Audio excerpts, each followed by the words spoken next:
Las opiniones vertidas en este espacio son de exclusiva responsabilidad de quien la emite y no representa necesariamente el pensamiento de la producción. Tal parece que septiembre es un mes ya que está condenado a ser trágico aquí en nuestro país y específicamente en la Ciudad de México, ¿no?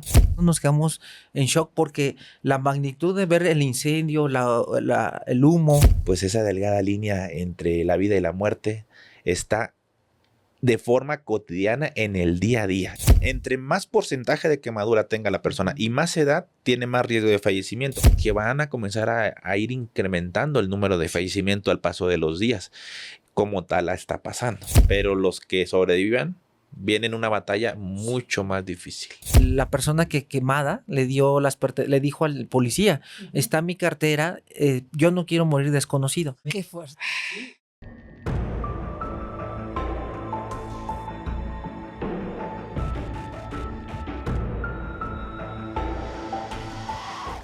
Hola amigas y amigos, bienvenidos a tu programa Relatos Forenses. Muchísimas gracias porque ya somos más de 800,000 almas reunidas en esta hermosa comunidad y hoy queremos hacer un homenaje a todas las personas que lamentablemente perdieron la vida y sobre todo responder dudas de la cuestión médica y pericial con una de las grandes eminencias de la terapia intensiva. Maestra Vilma Naranjo, bienvenida a su programa. Muchas gracias y pues a mí me gustaría empezar. Siempre hablamos de los malos elementos policíacos, que usualmente no tienen esta empatía que se requiere, no solo para las víctimas, sino para los eventos que pueden conmocionar a un país. Y en este caso me gustaría empezar por darle un reconocimiento al oficial Sergio Ángel, porque este oficial fue aquel que ayudó a la señora Alicia, esta abuelita, que salvando a su nieta, pues expuso su cuerpo. Pero además conocemos que en el 2015 este mismo policía fue quien encontró 42,000 pesos, además de unas joyas, y fue y las devolvió. Así que creo que vale la pena, no solo a él, sino a todos los bomberos, médicos, enfermeras, a todos los que ayudaron en este evento. Sí, fíjense que antes de dar la palabra a nuestro super mega invitado que viene de bien lejos, nada más para estar aquí con nosotros, esto es lo que yo siempre he dicho, este tipo de personas tendrían que ser los que están como jefes. Claro. Porque luego los que somos operativos nos toca lidiar con personas terribles, nefastas, que no tienen conocimiento de cómo es la tropa. Ejemplo, qué mejor, y ahorita presentamos al doctor Eder, pero qué mejor que aquí está nuestra eminencia en medicina crítica y terapia intensiva, pero no hay como el que viene escalando desde abajo para que sepa la problemática. Este policía tendría que ser jefe y no ser recomendado por dedazo y después andar pidiendo cuotas. Este oficial tendría que ser jefe, comandante regional o una persona ya que maneje a su cargo, porque tiene la vocación de servicio. Así es. Mi amigo creía que era un genio del trading, pero resultó que estaba operando con un broker fraudulento y perdió todo su dinero. No seas como mi amigo, opera con inteligencia y siempre utiliza una plataforma de trading confiable y regulada. Te recomiendo Capital.com. Es un broker global, bien establecido, completamente regulado y confiable, con una interfaz muy amigable. Oferta exclusiva para nuestros seguidores. Regístrate en Capital.com usando mi enlace. Ingresa el código Forense50 en el soporte en vivo. Opera el volumen requerido y recibe un bono de $50. ¿Cuáles son los principales beneficios de Capital.com? Déjame explicarte rápidamente. Puedes operar CFDs con gran apalancamiento en más de 4,500 mercados, incluyendo acciones populares, criptomonedas, divisas y materias primas. Todos los costos y comisiones son transparentes y muy competitivos, sin tarifas ocultas. Puedes operar desde tu móvil o computadora y también hay una cuenta demo gratuita disponible. Retiros muy rápido. El 99% de todos los retiros se procesan en 24 horas, según datos internos de Capital.com de 2025. Regístrate en Capital.com usando mi enlace, ingresa el código promocional Forense50 en el soporte en vivo. Opera el volumen requerido y recibe un bono de hasta $50.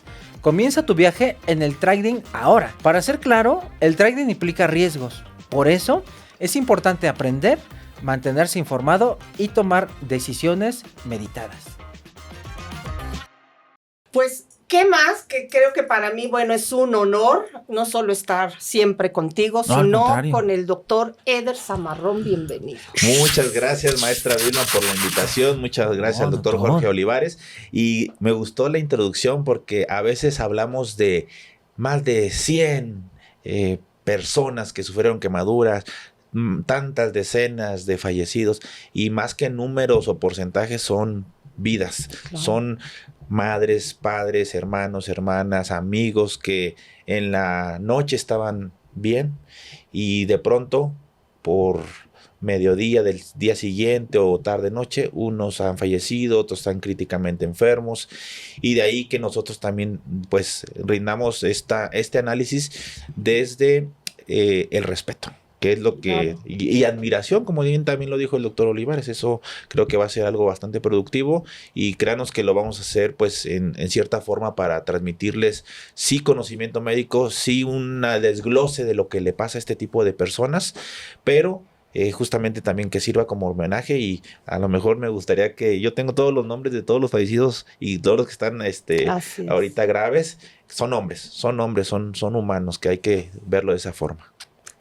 Para todos aquellos que estoy segura que todos saben quién es el doctor Eder Zamarrón, pero a mí sí me gustaría que nos dijeras un poco qué es un intensivista para que podamos entender cuál es tu labor y pues a qué es lo que tú te dedicas. Voy a ser relativamente breve, pues para ahora sí que centrarnos a lo mejor en el tema. El médico intensivista es aquel especialista en pacientes críticos. Un paciente crítico es una persona que es sometida o que es expuesta a una enfermedad grave o a algún accidente grave que tiene una o más fallas de sus diferentes órganos, y que esto le compromete importantemente la vida y también la función, que es otra de las cosas que vamos a ir también desarrollando. Entonces mi especialidad es netamente en la unidad de cuidados intensivos, viendo este tipo de pacientes. Es Muy la bien. crema innata de la medicina. No, todos, Son maestro. los jefes, No, ¿verdad?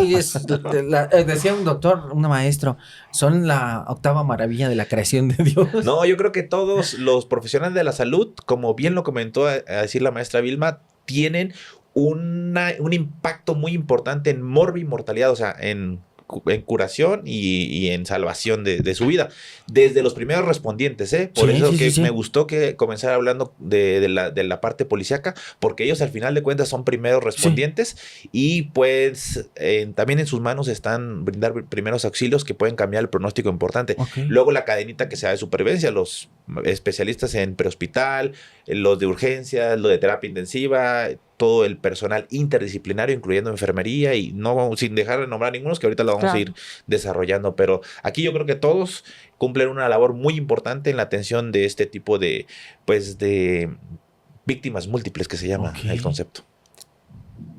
Este pasado 10 de septiembre, creo que fue un día que a todos nos simbra literal esta noticia, y es algo bien curioso porque yo quisiera también empezar a preguntarles.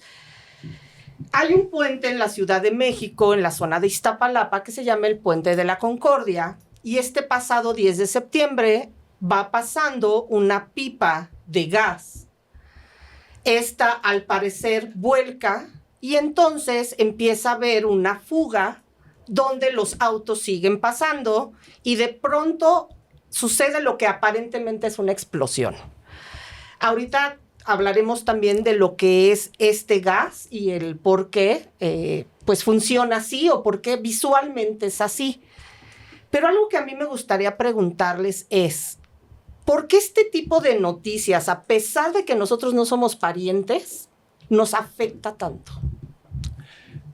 Pues ahí, sí, tomando la palabra, creo que las situaciones de tragedias yo lo percibo en personas que estaban funcionales, muy funcionales, y de pronto están en una situación crítica o están en fallecimiento.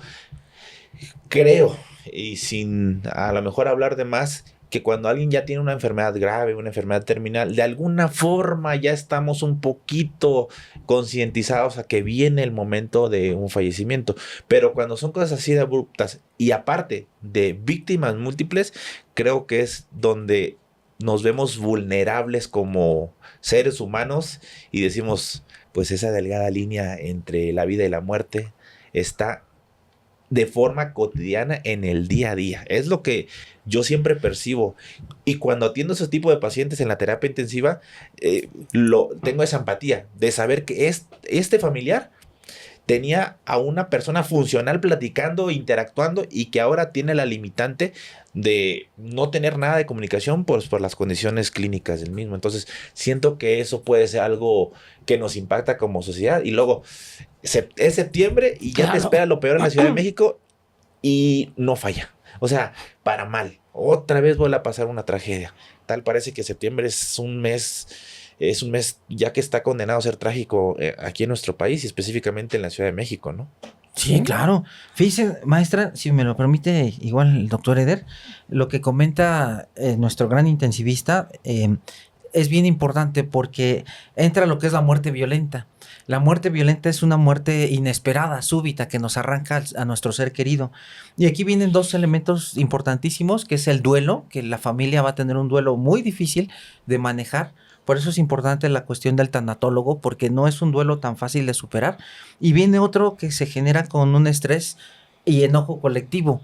¿Por qué? Porque es una calzada muy concurrente, donde todo el mundo la conocemos. Y viene un factor importantísimo, que es cómo se da la tragedia y la pérdida de la vida. Todos sabemos muy bien que las quemaduras, entre sociedad sabemos que algo que nos aterra como seres humanos es morir por este tipo de causas. Entonces, yo iba llegando al trabajo ese momento y una compañera súper asombrada estaba viendo las noticias en vivo ahí en la computadora de la oficina y me dice, ¿ya viste lo que pasó en Calzada Zaragoza? Le digo, no, ¿qué pasó? Veo las imágenes y todos los que íbamos llegando nos quedamos en shock porque la magnitud de ver el incendio, el humo, la gente que ahorita nos va a platicar el doctor, ¿por qué este color tan peculiar de las personas que fueron quemadas? Porque normalmente la gente está acostumbrada a verlas de color rojo, pero aquí era un color que ahorita le vamos a preguntar a nuestro experto. Veíamos caminando y vamos a resolver muchas interrogantes, pero regresando a la pregunta esencial, por eso es que la gente llega con un estrés y enojo colectivo por la forma en cómo se da, la manera tan súbita. Y porque todos aquí, por lo menos en Ciudad de México, conocemos esa vía de tránsito y conocemos muy bien que algún familiar o algún ser querido iba pasando por ahí y entonces se desata un estrés. Oye, ¿estás bien? Entonces, son una serie de factores que lamentablemente pues involucran a toda la sociedad. Fíjense que estaba viendo una imagen de la televisión y se ve un video donde hay personas que van caminando encima de un puente peatonal y de pronto se ve esta nube, pero las personas van muy tranquilas. Y curiosamente estoy platicando con otra persona de estos audífonos, ¿no? Que se ponen ahora, que no tienen cables. Y me decía que quería comprar los nuevos que tenían un bloqueo como de ambiente.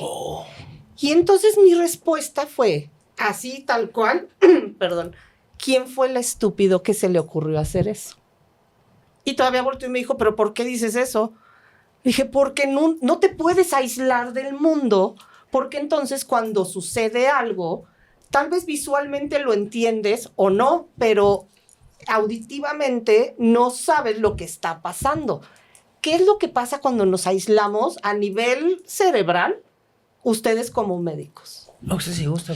Pues eso yo también siempre lo he pensado, maestra. De hecho, esos audífonos que son con aislamiento de audio acústico, sí se vuelven muy peligrosos. Sí. Inclusive pierdes la noción de el espacio en el que vas y te vuelves vulnerable. Entonces, aquí una reacción rápido ante pues ciertos estímulos que se consideren peligrosos, pues cambiaría mucho. Entonces, el hecho de que vayas, pues yo también, sin escuchar el ambiente, y dos, sin estar viendo, porque luego también nos metemos en el celular Claro. y nos encerramos, nos ensimismamos y ahí es donde nos volvemos más fácilmente presa de situaciones ambientales, que esto es pues al final de cuentas una urgencia ambiental. Entonces yo estoy de acuerdo. Digo, a lo mejor, si es cierta estrategia para venderlos, pero también uno tiene que tener Sí, cierta claro. conciencia de utilizarlos, ¿no? De Sí, forma, sí, sí. de forma correcta y en los lugares correctos. A lo mejor si quieres ya en la noche, ¿verdad? En un lugar seguro, en tu cama, con tu cuarto cerrado, con tu casa cerrada, bueno, pues a lo mejor ahí sí, pero digamos, en un traslado, en el trabajo, ahí sí es peligroso, Sí. muy peligroso. Fíjese que, digo, no tiene nada que ver, pero yo las mujeres que conozco que de repente traen en los audífonos, yo sí les hago como un ligero regaño, ¿no? Les digo, oye, no traigas eso porque... Y su respuesta siempre es que lamentablemente por nuestra situación en México tan fea, que dice, pues es que me acosan y así no escucho lo que me dicen. Sí, digo, pero mira, es mejor que escuches tal vez lo que te está diciendo y lo bloquees, pero estás Ujú. alerta Claro. de que si corre o ves que se aproxima, puedes reaccionar y confrontar al agresor o pedir auxilio a que de plano llegue y me hagan una llave mataleón, me estrangule y no sepa ni qué pasa, ¿no? De hecho, hace Sí. pocos meses llegó a terapia intensiva una mujer que iba saliendo del gimnasio Ajá. y que iba con los audífonos, pero Ujú. no los que van metidos aquí Sí. en los conductos auditivos, sino unos que son Sí, los de refuerzos, casquito, sí. Ujú. pero aún así esos tienen Cancelación, cierta ¿no? De cancelación de ruido. ruido. Entonces la atropellaron por eso. Sí. Pues La claro. atropellaron por eso. La impactaron. No falleció ni nada, pero y tampoco le va a quedar muchas secuelas, pero sí tuvo ahí una lesión importante en hemotórax, o sea, un sangrado alrededor del pulmón, la fractura del brazo, de la pierna, del lado que la atropelló el vehículo, y era por eso. De hecho, ella nos lo dijo tal cual. Sí. Es que iba con eso y Guau. pues, Y no mínimo, escuché. fíjese aquí, Doc, mínimo un año fuera del gimnasio. Digo, fue a entrenar y terminó alejada Sí. de entrenar un año. Entonces sí mínimo. tiene razón. Y ahorita que estaba contando Sí. me acordé de ese caso muy peculiar Sí, sí. de que pues por llevar esos audífonos lamentablemente sufrió un atropellamiento. Digo, afortunadamente no falleció, pero pues sí se vio bastante dañada su salud. Y esto lo preguntaba porque viendo todos estos videos, notamos que muchas personas se dan cuenta, pero otros no saben lo que está sucediendo. Claro. Y de pronto empezamos a ver estas imágenes de las personas, como bien dicen, yo hablo desde mi ignorancia como un civil, que me imagino que a sus ojos médicos se ve diferente. Yo veo personas con la ropa quemada. Yo veo personas como si pareciera, y lo voy a decir con todo respeto, como esta carne seca que se compra de este tipo de color. Pero algo que a mí me llamaba mucho la atención, y creo que todos tenemos esta misma duda, es ¿por qué seguían caminando si los nervios, yo entiendo por lo que leí, se queman? Entonces, ¿cómo pueden permitir el mismo cerebro mandar las señales de movimiento? No sé si quiera empezar usted, maestro, o le doy yo. Pues si gusta usted, amigo. Es que ese es usted un tiene- tema muy apasionante. Saca un capítulo usted magistral. Yo hice un análisis Sí. un poquito más dirigido para profesionales de la salud, pero es bien interesante porque se tiene una falsa creencia. Bueno, es que es una dicotomía. Si hay unas quemaduras tan profundas que dañan la parte donde se encuentran los nervios, las fibras nerviosas que se encargan de recibir el dolor y transmitirlo al sistema nervioso central, pero no son quemaduras homogéneas, es decir, no todas son de ese grado, sino que hay unas que son de un grado más superficial, que ahí sí todavía hay percepción del dolor y muy intenso, y otras que son de grado más profundo. Proceso, si quieren explicar así brevemente, Sí, para sí. no entrar demasiado en detalle, pero nuestra piel no es una sola capa, nuestra piel tiene prácticamente 3 capas, que es la epidermis, que es la de arriba, la capita delgada, que es la que se quema cuando vamos a la playa y exposición solar, y que son una piel roja, dolorosa, muy molesta. Esa es una, no trae grandes consecuencias médicas, no te deshidratas demasiado por la pura quemadura, a lo mejor por el tiempo que estuviste sin tomar agua y por el calor, pues ahí sí, pero digamos la pura quemadura no te causa un daño importante. Ha habido casos excepcionales de niños recién nacidos que se lo llevan a la playa y que se les queman de primer grado, que es ese que estoy mencionando, de todo su cuerpo. Ahí sí puede haber, pues obviamente, más problemas. Son casos ahí que hay reportes de esto. Luego sigue la capa de abajo que se llama epidermis. Esa dermis, es la epidermis y la de arriba. Luego viene la dermis, se divide en dos. Tienen un nombre científico, pero es superficial y profunda de la dermis, la abajo de la epidermis. Y ahí son donde más nos interesa, porque ahí todavía llegan obviamente terminaciones nerviosas. Si se quema la parte más de arriba, duelen mucho. Y esas son las famosas ampollas y la coloración rojiza de la piel.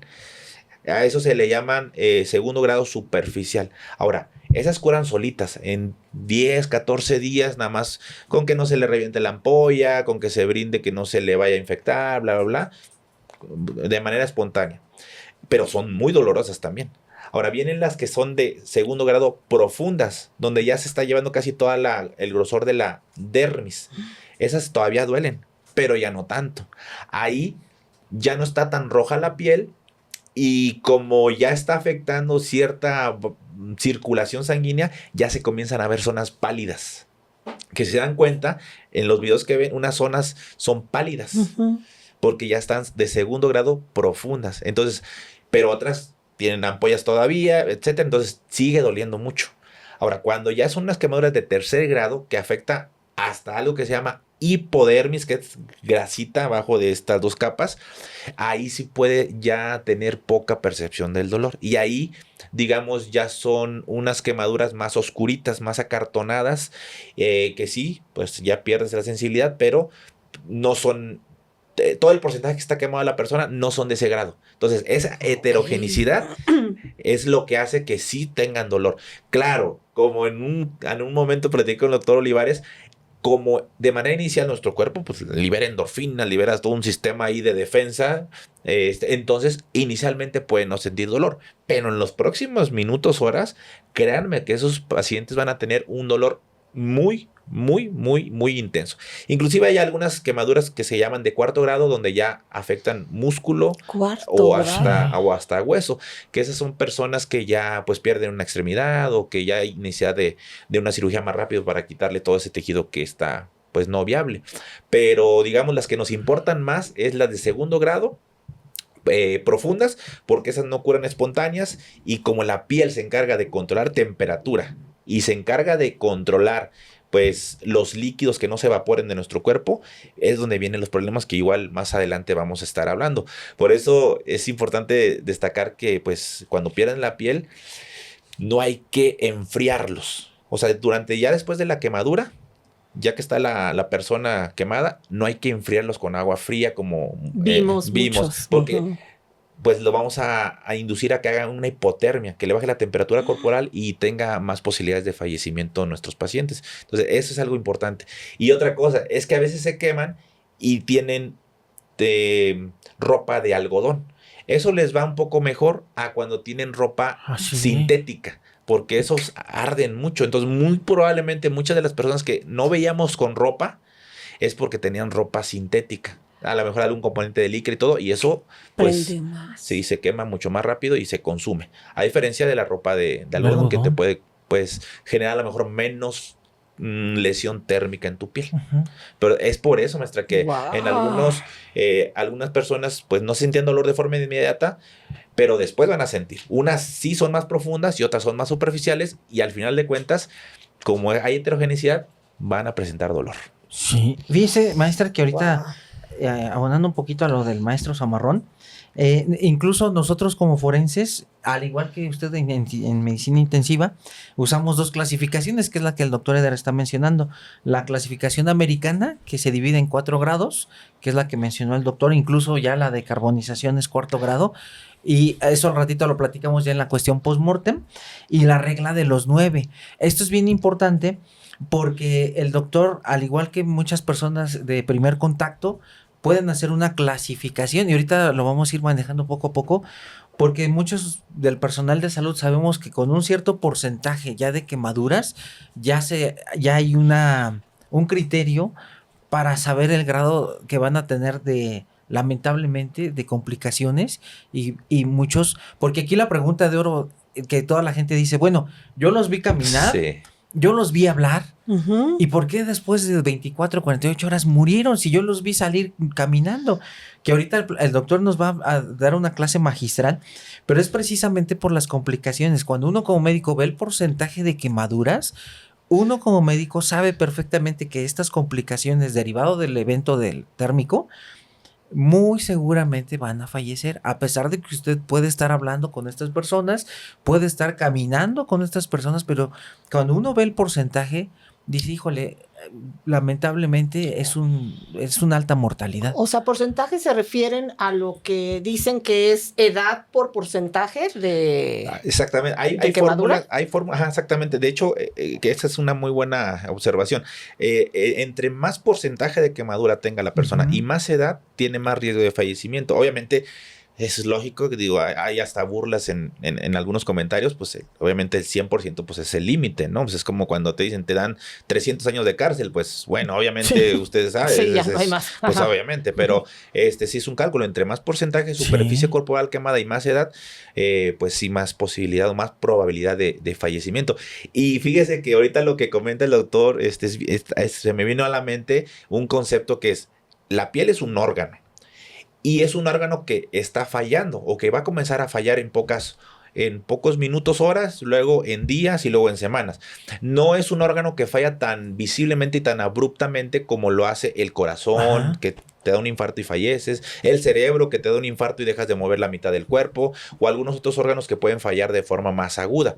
La piel falla y las repercusiones o sus manifestaciones van en los siguientes minutos, horas, días, semanas, que son, por eso ahorita que pregunto, pues, ¿qué está pasando? ¿Por qué siguen caminando? Porque aún no te da las repercusiones de la pérdida de la piel. De hecho, nosotros cuando atendemos a un paciente quemado, así tenemos en el argot de emergencias y de cuidado crítico, olvídate que está quemado por un momento. Solo por un momento, olvídate que está quemado. ¿Por qué? Porque nos hace más de más peligrosidad algunas otras lesiones. Por ejemplo, que se haya quemado de arriba, de la vía aérea superior y que no pueda respirar, que a lo mejor la presión se le esté bajando porque tenga un trauma asociado. Entonces, cosas que involucran una situación de riesgo de fallecimiento más aguda es lo que nos interesa. Y luego ya, después viene el abordaje de la piel netamente, pero si quieren ahorita Sí. describimos un poquito más. Miren, justo traigo una pregunta así, porque ahora sí me puse a estudiarle, porque dije, con Siempre. estos dos No, siempre. monstruos No, no, no. me No, tengo qué que maestro. preparar. Doctor. Y la pregunta es, ¿qué es más devastador para la vida de un paciente con quemaduras? ¿La extensión de estas en toda la piel o el daño interno visible causado por el humo y los gases calientes? Oye, es que esa es una pregunta bastante. Es que va junto con pegado, creo yo. Bueno, ahorita Sí, no, sí, va sí. junto con. Entre más porcentaje de Sí. superficie corporal quemada tenga el paciente Sí, sí. y más esté en zonas de cara y cuello, más riesgo de que tenga pues una lesión por inhalación. Los tipos de quemaduras son quemaduras térmicas, que es por agentes calientes directo, fuego como en este caso, pero también líquidos calientes o sólidos calientes. En este caso la quemadura térmica fue por fuego directo. Que ahí hay debate, que unos comentan que fue explosión, que otros comienzan que fue incendio. Ujú. Al final de cuentas, la repercusión clínica es exposición térmica por calor tipo fuego. Es lo que nos Oh, interesa. ok. Ahora, si esas quemaduras están más en la cara, en el cuello, tienen más riesgo de inhalación y quemadura de vía aérea superior. Si se nos quema las cuerdas vocales, o sea, la vía aérea superior, se cierra y en pocos minutos puede causar asfixia y fallecimiento por baja oxigenación. Entonces, respondiendo a la pregunta, creo que es más devastador una lesión por inhalación de humo caliente en forma aguda, Y después es más devastadora en subagudo, pues la extensión grande. Pero van de la mano, son Sí. cosas que van junto con pegado, diría yo. ¿Qué le parece eso? Fíjense que yo lo veo así como un tsunami, Doc, como una forma de entenderlo. Sí. Que primero jala y luego viene todo el evento devastador de estas olas tan gigantes. Porque bien lo dice el doctor Eder, en el momento de que existe la exposición, porque uno incluso como forense, una de las características clásicas es ver el chamuscamiento del cabello, las cejas, pestañas, vibrisas, el hollín que se llama signo de Montalti en la tráquea. Uno con eso dice, es fuego directo. Pero aquí de manera magistral lo menciona usted. En el primer momento, maestra, fíjese, si me lo permiten, 3 elementos como escalera. Primer evento, que esto es, como bien lo dijo usted en su maravilloso capítulo, tiempo es vida. ¿Por qué? Porque al momento de que viene el contacto con el fuego, la laringe, justamente, la epiglotis, va a ser el edema. Y entonces, como bien lo dijo usted, al principio van a estar hablando, ¡oye, ayuda! Pero van pasando minutos, se va haciendo estrecha, se va inflamando, y ahí tenemos el primer elemento importante a tratar. El segundo, que casi va de la mano, si usted me lo permite comentarlo así, Doc, la cuestión renal. Tanto la piel pierde líquidos, y ahí puede entrar una insuficiencia renal aguda por la pérdida de líquidos, como algo devastador, que esto es padrísimo de entender, digo con todo respeto por la cuestión fisiopatológica. De entender, sí, claro. Cuando existe una lesión de este tipo, maestra, por quemadura ya profunda, hay liberación de la mioglobina, que es la proteína del músculo. Y toda esta mioglobina va a ir a darle en la torre al riñón. Entonces ya tenemos, que ahorita nos lo va a explicar de manera más detallada el doctor Eder, pero imagínense, ya tenemos dos, digamos, fuegos contra el pobre riñón, que sería la pérdida de líquidos, más la cuestión de la liberación de esta proteína. Que tapa prácticamente exactamente, los riñones. va a tapar los riñones. Y si le agregamos un tercer factor, doctor, que tal vez sería la cuestión de la analgesia, porque aquí el médico tiene que manejar muy bien los analgésicos, porque si hace alguna vasoconstricción renal, o sea que el efecto del medicamento puede disminuir la estrechez de las arterias, pues complica más el riñón. Sí, ahí yo me iría a un tercer factor. Sí. Pasa la quemadura, pasa, digamos, la lesión por aumento de la temperatura. Entonces, como le comenté, pues puede ser la lesión por calor que cierre la vía aérea superior. De hecho, pequeño paréntesis, una vez a mí me tocó eventos de quemados, muchos quemados allá en Tampico. En una me acuerdo mucho de una mujer joven que fue incendiada su casa con una bomba y cuestiones ahí medio de agresión, de narcotráfico, etcétera.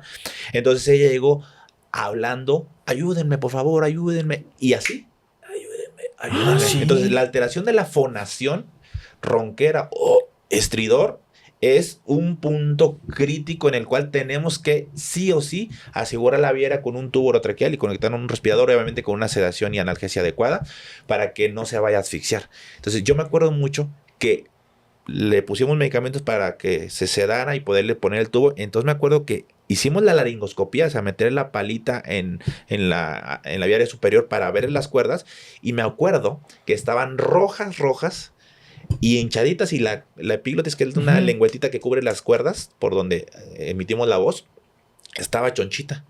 Bueno, entonces me acuerdo que estaba muy difícil de intubar. Y le dije, no puedo ver. Digo, voy a darle un poquito de otra vez para oxigenarla y volver a hacerlo.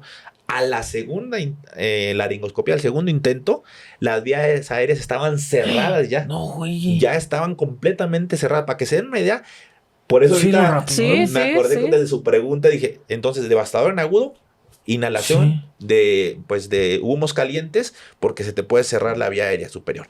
¿Okay? Entonces ya no pudimos intubarla y le tuvimos que hacer una vía aérea quirúrgica por aquí, por la tráquea, bueno, por la crico, una crico se llama, es una vía aérea quirúrgica. Tuvimos que intubarla. Wow. Entonces eso es algo importante. Ahora, las complicaciones agudas, retomando la idea del doctor Olivares, es uno, la insuficiencia renal, que yo lo considero más un poquito subagudo, con todo respeto, porque en lo agudo de lo que pueden fallecer es de la baja oxigenación que ya les dije, y también del shock. Shock es que se le baje mucho la presión por falta de líquidos, y que entonces el riñón no reciba suficiente perfusión. O sea, ¿se deshidrata la piel? Se deshidrata rapidísimo, porque de eso se encarga nuestra piel, pues prácticamente es el órgano que mantiene la temperatura, y 2, que evita evaporación de líquidos. Entonces exactamente, se deshidrata el paciente de forma grave, le deja de llegar sangre al riñón y también se le baja la presión. Entonces un círculo vicioso: baja presión, baja llegada de sangre al riñón e insuficiencia renal. Ahora hay un elemento que luego no tomamos en cuenta, que es el calor. El calor por sí solo, como por ejemplo un golpe de calor, ¿cuál es la fisiopatología? O sea, ¿qué ocurre en nuestro cuerpo? Se te dilatan las arterias y las venas. Se te dilatan tanto que no llega buena sangre al cerebro, que no llega buena sangre a los riñones, y en un golpe de calor que tenemos mucho en el norte, de eso se pueden morir las personas, de shock. Acá hay un shock mezclado entre por deshidratación que menciona la maestra Vilma, más inflamación que causa dilatación de las venas y las arterias. Entonces deja llegar sangre a todos los tejidos y va causando, si no lo atendemos rápidamente, una acidosis en la sangre, una sangre muy ácida. En conjunto de baja oxigenación que podemos tener, nos puede dar arritmias letales y hacer un paro cardíaco. Entonces, eso es en lo agudo. Ahora, en lo subagudo, sí, comienza a haber la falla renal por la rhabdomiólisis, que es la liberación de pedacitos del músculo a nuestra sangre, que aunado a que no llega buen flujo porque están dilatadas las arterias, no hay buena presión de llegada de sangre, no hay buen contenido de volemia dentro de los vasos, y aparte, esos pedacitos de músculo van y tapan a los riñones. Entonces, el riñón se encarga no solamente de producir orina, sino de sacar sustancias tóxicas. Y si no saca esas sustancias tóxicas, se hace más ácida la sangre y llegan a fallecer. O sea, es un círculo vicioso, finalmente. Exactamente. Yo tengo 2 preguntas. La primera sería, ustedes hablan de que empieza a fallar los riñones, el corazón, los pulmones. Exacto. Pero ¿por qué el cerebro, las personas siguen pensando y siguen conscientes y no se daña con este calor el cerebro? Esa es otra muy buena pregunta. Regularmente, cuando hay baja perfusión de los órganos internos, o sea, como que los que se llaman órganos diana o órgano blanco se tratan de preservar. Y los órganos blancos regularmente es el cerebro, es el corazón y son los riñones. Los riñones, como ya dijo el doctor Olivares, están afectados, aunque se redirija el flujo. Esas sí se afectan, sí o sí. Pero el cerebro, digamos, pues puede tener un poquito más de autorregulación. El corazón se mantiene bien en agudo. De hecho, algo que pasa cuando se tiene piel es que se constriñen los vasitos de la piel y se redirige el flujo a los órganos diana, que es el cerebro. Por eso los ve así. A menos que tengan intoxicación por monóxido. Si tuviéramos un paciente de ellos que estuviera a lo mejor más adormilado de forma rápida, sí puede ser porque se le baje muy rápido la presión, puede ser porque haya tenido coexistentemente un trauma en el cráneo, que también pueden pasar. Cuando hay explosiones pueden salir por la onda expansiva, salir proyectados y golpearse, o intoxicados por monóxido, que hay 2 cosas por las que se pueden también intoxicar en estas quemaduras o en estos incendios. Por monóxido, que es producto de desecho de la combustión de ahí de textiles o de objetos, o por cianuro. Entonces, cuando tienen esas intoxicaciones, sí pueden tener alteraciones mentales. Por ejemplo, el monóxido desplaza el oxígeno de la hemoglobina que está en los glóbulos rojos. Entonces, si no tenemos oxígeno netamente que llegue a nuestros órganos, se van a comenzar a fallar y el cerebro va a comenzar a estar de forma anormal funcionando. Entonces, esa es muy buena pregunta. Si vemos que un paciente está lúcido, podemos descartar o al menos decir que la intoxicación o la inhalación de monóxido no ha sido muy importante. Entonces, eso es importante. Otra cosa que quería comentar. El punto de porcentaje importante para decidir pues pronóstico o incluso manejo es el 20%. Cuando la regla de los 9 es que 9% en el brazo, 9% en cierta parte, lo vas contando por porcentajes, ¿no? Hay otra más sencilla que es la palma, es el 1%, y de ahí más o menos vas calculando 1%, 1% y le sumas. Cuando tiene más del 20%, es un paciente gran quemado que tiene implicaciones en todo lo que hemos estado viendo. En niños se considera, algunos marcan 10, algunos marcan 15% de quemaduras en profundidad de 2º grado, sobre todo las profundas que hablamos. Entonces ya todo lo vamos integrando y le vamos entonces, me gustó lo que dijo, armando este círculo vicioso. Sí. Fíjese, ahorita en lo que usted comenta, Doc, ya con 20%, o sea, imagínense con un 20%, claro. Ya hablamos de un gran quemado, imagínense personas de 60, 70, 80%. No. Y fíjese, doctor, que a mí lo que me llamó mucho la atención ahorita del comentario que hizo del monóxido, Aquí probablemente sale otra hipótesis cuando viene la abuelita con la bebé y que comenta este policía, es que la bebé ya no reaccionaba. Entonces probablemente la bebé ya tenía una gran intoxicación por monóxido de carbono, porque bien es cierto, la protege la abuelita de la quemadura, pero todo lo que se está quemando pues es una nube grandísima de liberación de monóxido de carbono por la combustión, y entonces la bebé aspira el monóxido y por eso es que la bebé, como reporta el policía, venía ya con pérdida del estado de conciencia o ya un poquito aturdida. Estaba viendo otros videos y en uno vi cómo a una joven le echaban una cubeta con agua. Y otros, y como lo refiere el policía con esta señora Alicia y el bebé, y él dice, yo le empecé a quitar la ropa que todavía veía que estaba con fuego, con calor. Esto, antes de llegar a un hospital, ¿qué tan bueno o qué tanto perjudica entonces lo que va a seguir, que ya es el tratamiento? Bueno, las acciones adecuadas a realizar serían, pues, uno, que la persona ya esté sin fuego en su cuerpo. Para eso hay entrenamientos de los bomberos, ellos son los expertos en esto, hacia población civil, como dar primeros auxilios, que es rodar, así está recomendado para tratar de apagar su fuego. Si hay forma de poner alguna cobija, que sea obviamente de algodón y que sofoque y que haya que provoque que ya no haya oxígeno, que es el comburente que sigue provocando el incendio, ¿no? Que lo ahogue, también está descrito. Ya va a depender de cada quien también, porque dentro de los primeros auxilios siempre se dice, hay que actuar en un lugar seguro. Los únicos que no actúan en un lugar seguro y que son unos héroes, ellos sí son unos héroes, son los bomberos. Los bomberos y a veces los primeros respondientes policías, pues son unos héroes, porque ellos sí se arriesgan su vida. Claro. En el árbol médico no estamos entrenados para eso. O sea, no es que no queramos, que no sabemos actuar. Sí. Entonces hay que seguir las recomendaciones básicas. Si se puede hacer esto que les digo, que se haga. Una vez que ya está apagada la flama o el fuego, entonces sí hay que hacer algunas cosas muy importantes. Les voy a decir primero que sí y luego que no. Exacto. Lo que sí hay que hacer es tratar de retirar la ropa que se pueda retirar. La que esté pegada no se va a tratar de quitar. La ropa que esté viable en quitarse, se quita. Todo lo que esté causando una circunferencia en las extremidades se tiene que quitar lo más rápidamente posible. ¿A qué me refiero? Anillos, relojes, cadenas, cinturón.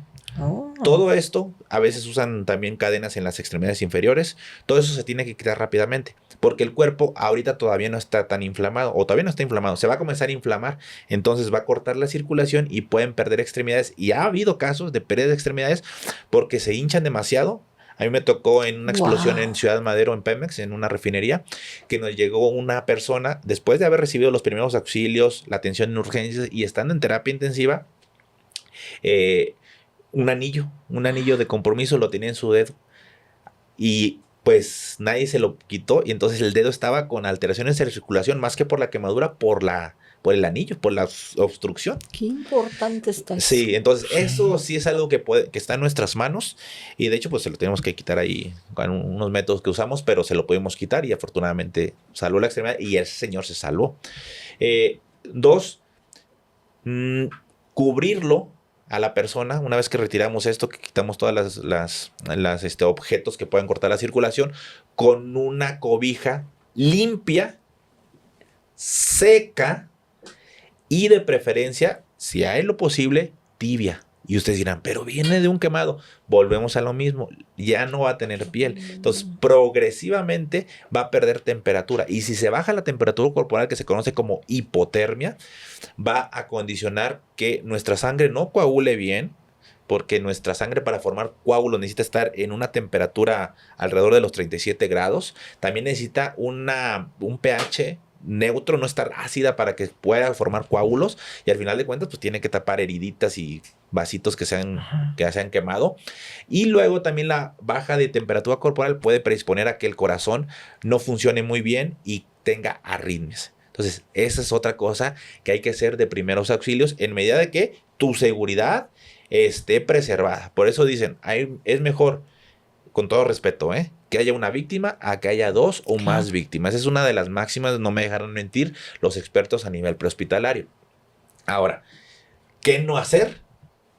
Pues echar agua fría, tratando de ayudar a bajarle la temperatura de su cuerpo. Y es un error que cometemos mucho, que muchos cometieron ahí. Sí. Dos, pues, digamos, exponerse cuando aún está incendiado, cuando aún esté su cuerpo con fuego. También hay que tratar de evitar hacer primeros auxilios cuando está esa situación, porque pues es de riesgo. Y bueno, pues no dejar los anillos o todos los objetos que puedan cortar la circulación, también sería un error. Ok. Fíjese, Doc, aprovechando ahorita que aquí está el doctor Zamarrón, maestra, yo le quería preguntar esta, porque es la que incluso yo me hago. Digamos, yo vivo ahí cerca, ¿no? Estamos en la zona cero. Voy a plantear este escenario y ahorita damos como una respuesta, precisamente porque mucha gente dice, bueno, ¿yo cómo puedo ayudar, no? Estamos en la hora cero, viene la explosión. Fíjese, en lo que se da a conocer la noticia criminal, por decirlo así, o la urgencia al 911, se despliegan las ambulancias. Ahí ya tardamos en esto unos 10 minutos. En lo que la ambulancia llega, porque va a pasar por una zona donde hay un exceso de tráfico, porque todos los vehículos se quedaron parados, entonces la ambulancia va a tratar de andar buscando.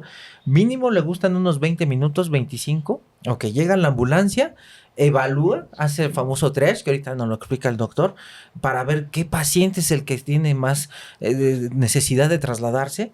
Y en lo que hace el triage y se regresa al hospital, porque no es cualquier hospital, tiene que ser un hospital mínimo de segundo nivel que tenga con elementos para tratar a estos pacientes. Ya se aventó una hora donde ya hay inflamación de la cuestión de la laringe, de la epiglotis, donde ya no puede respirar, donde ya hay hipotermia, o sea, ya hay grandes complicaciones. ¿Qué sería aquí lo bueno, doctor? Que yo, ejemplo, veo que se está ahí las personas que están pidiendo auxilio, veo que están de pie, están ya temblando, la ambulancia todavía no llega. Podría yo, digo, esto no es cuestión legal, sino médicamente para quitar la parte legal, porque tampoco habría alguna repercusión, porque yo no voy a hacerle ninguna maniobra de traqueotomía ni nada, sino ejemplo, yo tengo un vehículo, ¿puedo cubrirlo y me sería mejor llevármelo al hospital? Miren, ahí yo estoy en un conflicto, porque ¿qué te dice la literatura? Digo, yo no soy especialista en prehospital, pero como urgencias tienes que conocer todo ese ambiente.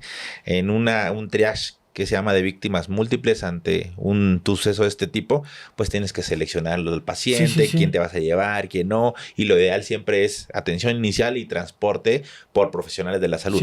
Pero siendo muy honestos, y a lo mejor esto ya me quito la vestimenta, ¿verdad? De profesional de la salud, pero de forma humana, es como cuando tienes a una persona que se está infartando y no hay forma de que llegue una ambulancia. ¿Qué es lo que haces?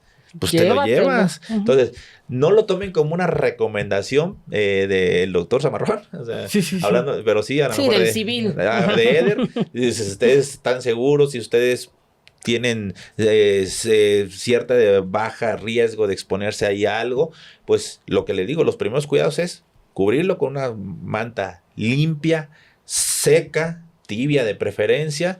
¿Vale? Pues se lo lleven sin estar prendiendo el aire acondicionado ni nada, ¿verdad? Se lo llevan, vayan retirando las cosas y pues pueden acercarse a un hospital si ven que la ayuda va a tardar en llegar y que todo el retraso que está teniendo esta persona, pues más adelante le va a cobrar factura.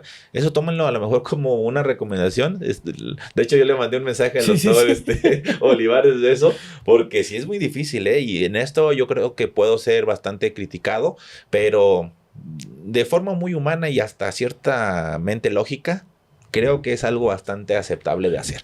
Tratar de ayudar, llevarlo a un hospital. ¿Por qué? Porque muchos pasaron muchas horas ahí.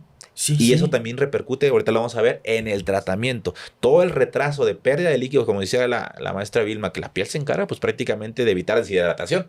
Entonces todo ese tiempo que pasa ahí, el paciente sigue sembrando una complicación mayor. O sea, es como que es una semillita que la está ahí cultivando, echarle agüita, abono, ahí está.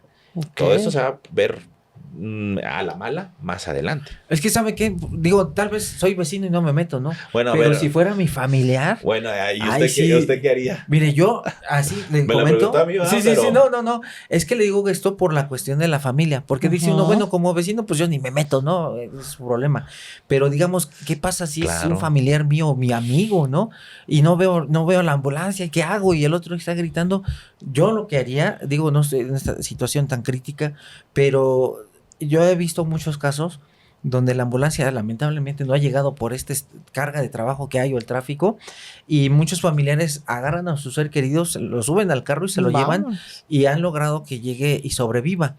Aquí, si usted me lo pregunta, yo como civil, como Jorge Olivares, yo sí agarraría a la persona y yo me la llevaría al hospital. Claro, aquí es informar a qué hospital, porque no es lo mismo que yo llegue a una farmacia o a un centro de salud y que yo pierda tiempo a que lo lleve a un hospital ya más grande. Porque eso, yo me acuerdo cuando mi papá trabajó también muchos años en Pemex, y me acuerdo que Pemex era uno de los grandes hospitales para cuestión de quemados, ¿no? Sí. Sí, de hecho, en el sur de la Ciudad de México, el hospital Picacho, Exacto. es Picacho, donde es un Ajusco. centro de referencia de quemados. Cuando tuvimos en Ciudad Madero, Tamaulipas, Tampico Madero, una explosión que le dio cerca de 20 o más víctimas, una parte la mandamos acá y otra parte la dejamos ahí mismo en nuestra terapia.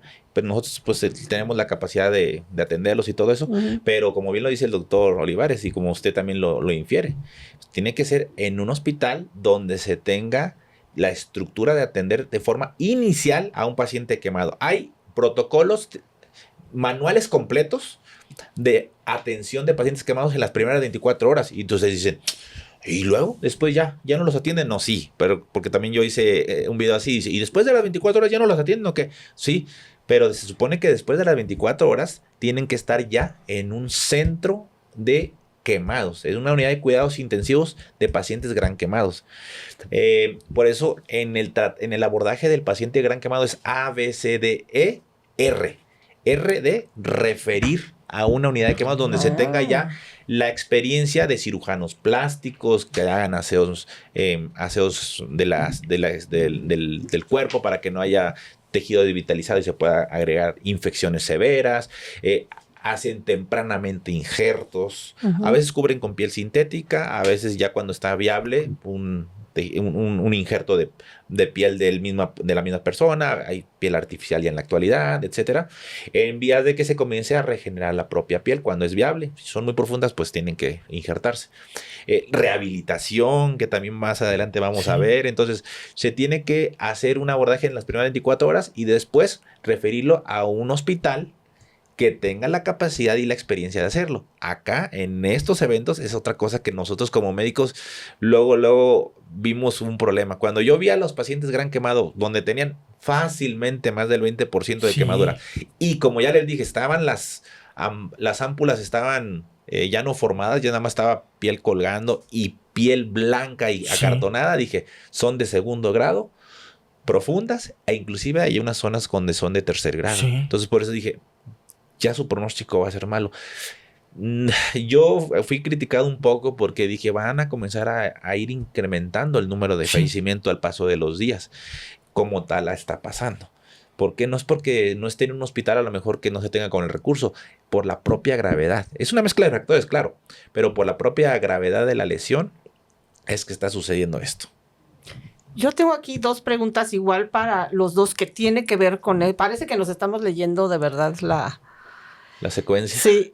¿Cómo puede un médico saber si un paciente que parece estable tras una quemadura grave o en realidad está al borde de un colapso irreversible? Por el porcentaje de superficie corporal quemada, número 1, por la comorbilidad que pueda presentar, por enfermedades como diabetes, hipertensión, personas con obesidad y la edad. Ojo, también los niños, de hecho hay una fundación que se llama Micho y Mao que es especializado en niños porque los niños también tienen un componente de gravedad importante, sobre todo aquellos que tienen menos de 5 años o aún más cuando tienen menos de 2 años, pero los niños también es un grupo que aunque no tengan muchos años, pues se comportan de forma de forma grave. Pero ahorita que comentabas, Doc, que la referencia esta de a menor edad es mayor la probabilidad de vivir. Salvo los niños. Salvo los niños. Salvo los niños. Entonces, ¿hasta qué edad? Pues se supone que ya eso se puede asumir a los estudios o los ensayos clínicos que se llevaron para predecir mortalidades en mayores de edad, en 18 años o más. Entre más jóvenes, sobre todo muy identificados niños, más riesgo de complicaciones. Ahora, para que quede claro, porque esa es una muy buena pregunta y una buena pregunta para analizar. Uh-huh. El grupo más vulnerable va a ser una persona que se considera geriátrica, que es después de 60 o 65 años, que tenga comorbilidades como diabetes, hipertensión, portadora de obesidad, pues entre algunas otras enfermedades cardíacas, del riñón ni se diga, y que tenga un porcentaje alto de superficie corporal quemada, conforme más del 20% sea, es más grave, y que tenga de segundo grado profundas o de tercer grado. ¿Sí me explico? Ese ya nos fuimos en un escenario que va a tener muy mal pronóstico. Muchas posibilidades de fallecer. Esa persona que ustedes vieron, la abuelita heroína, sí. Alicia, ella salió caminando y todo, y se le documentó que tenía más del 50% de quemadura, y se veía una persona portadora de obesidad, y se veía que pues de una edad más avanzada. Entonces ella, al paso de los días, se tienen los reportes. Creo que tenía 49 años. Entonces ya, digamos, no es paciente geriátrica, pero ya más años, alguna comorbilidad, un porcentaje muy alto de superficie corporal, era como que un pronóstico que se veía venir. De dicho ella, pues a lo que se tienen los reportes, que hubo ahí controversias, que no había fallecido, que sí había fallecido, aparentemente falleció. Sí. Entonces, ya hubo entierro porque y todo. hubo hasta videos donde ella estaba primero hablando. Sí. Entonces, ese cuerpo dañado va a tener todas las complicaciones, y que ahorita vamos a ver más adelante, hay mucho más complicaciones y mucho más problemas, porque no solamente a veces sobreviven, sino sobreviven con mucha discapacidad. Pero ese sería uno. Ahora, un ejemplo de alguien que le va a ir bien es alguien joven, a lo mejor de unos 20 y tantos años, que no tenga ninguna comorbilidad, que tenga buena masa muscular, que no tenga obesidad, y que tenga, a lo mejor vamos a suponer un gran quemado, pero de un 25-30% de superficie corporal quemada. Bueno, tal vez le va a ir mucho mejor al otro caso que puse. Para que nos demos una idea, aquí no son 2 más 2 son 4 como tal, así. Dicen en medicina, a veces 2 más 2 son 5, por decirle una frase. Entonces, pero por probabilidades, ahí están. Más probabilidad de complicación y de fallecimiento entre el primer grupo, ejemplo que puse, y pues el que más va a poder sobrevivir es el otro. Que siempre hay sus excepciones, obviamente. Sí, claro. Fíjese, maestra, que como dice el doctor Eder, incluso la regla de los 9, porque ahorita esto es lo interesante de analizar este caso, cómo se usa, para que toda la gente tenga el conocimiento, la famosa clasificación americana más la regla de los 9, pero en los niños incluso se maneja la regla de los 9 modificada, porque incluso la cabecita en los niños es más grande, entonces el porcentaje es mayor, a diferencia de un adulto que el porcentaje es menor en esta clasificación. Y la gente que tiene que saber es que siempre en este tipo de pacientes el gran problema es el tiempo. Siempre va el médico contra reloj, porque lamentablemente estos pacientes, digo con todo respeto voy a decir, pero es una bomba de tiempo. Claro. ¿Por qué? Porque bien lo dijo ahorita usted, no es lo mismo una persona que tiene, ejemplo, ya un daño renal por la sola edad, con hipertensión, que lamentablemente, por eso estamos duro y duro en estos programas diciéndole tengan cuidado con su hipertensión, con su diabetes, con su sobrepeso, con síndrome metabólico, porque cuando viene una situación así donde hay alteraciones y el órgano de choque, en este caso el riñón, pues va a tener lamentablemente gran mortalidad. Así es. Entonces cuando... Incluso voy a atreverme a decir este comentario, pero la mayoría de el personal de salud, cuando veía las listas en las redes sociales, que esto fue muy importante para la identificación, que ahorita platicamos de esto, y venían los nombres con el porcentaje de quemaduras, muchos compañeros del gremio decían, híjole, no hay esperanzas porque ya estamos hablando de un 25% gran quemado. Ahora imagínense con 70, 80%. Por eso es que toda la gente con estos porcentajes está falleciendo. No tanto, y aquí me voy a atrever a decir esto, no tanto por la carencia de insumos, sino por la propia trauma térmico del paciente. ¿Ustedes qué opinan a nivel más ético? ¿Ok? Más que físico, ético. Si uno de estos pacientes entra en lo que ustedes llaman en un paro, ¿no? O se tiene que reanimar, en un paciente así, ¿se reanima o ya se le permite? Buena pregunta, muy buena. Y aquí va lo siguiente, depende en qué área esté. Lo que se llama triage de desastres es cuando tú seleccionas a un paciente con posibilidad de supervivencia en la zona donde se llevó el incidente. ¿Okay? Si hay un paciente moribundo o ya en paro cardíaco, se considera código negro. El código negro es aquel paciente que ya no se reanima. Yo sé que es muy duro lo que estoy diciendo, pero digamos, en esas situaciones se priorizan a las pacientes que están conscientes y que tienen pues cierta funcionalidad y cierta pues probabilidad de sobrevivir. Los que ya se ven moribundos, agónicos o inclusive que están en paro cardíaco, como mencionó, en la escena se consideran código negro. También se considera código negro aquel paciente que no puedes atender. Es decir, que tenga alguna exposición a algún incidente químico. Hay cursos para eso, que hay un curso que se llama Hassman, que son especialistas en hacer unos círculos de seguridad y tú no puedes entrar más que los que estén entrenados y con ciertas protecciones, etcétera. Se llama Hassman ese curso y hay prehospitalarios expertos en eso, y ahí tú no atiendes como médico hasta que se descontamine. Pues todos códigos negros, aunque estén vivos, pero si están expuestos a un químico de alto riesgo, no los puedes tocar y no los puedes atender hasta que les contaminen. Hay como un tiro al blanco, la zona de incidente, una zona de transición y luego ya una zona clínica. Son cosas más complejas. Acá se podría considerar a lo mejor un código negro aquel que todavía se encuentre incendiándose, o sea, que se encuentre todavía quemado con la flama, con las llamas.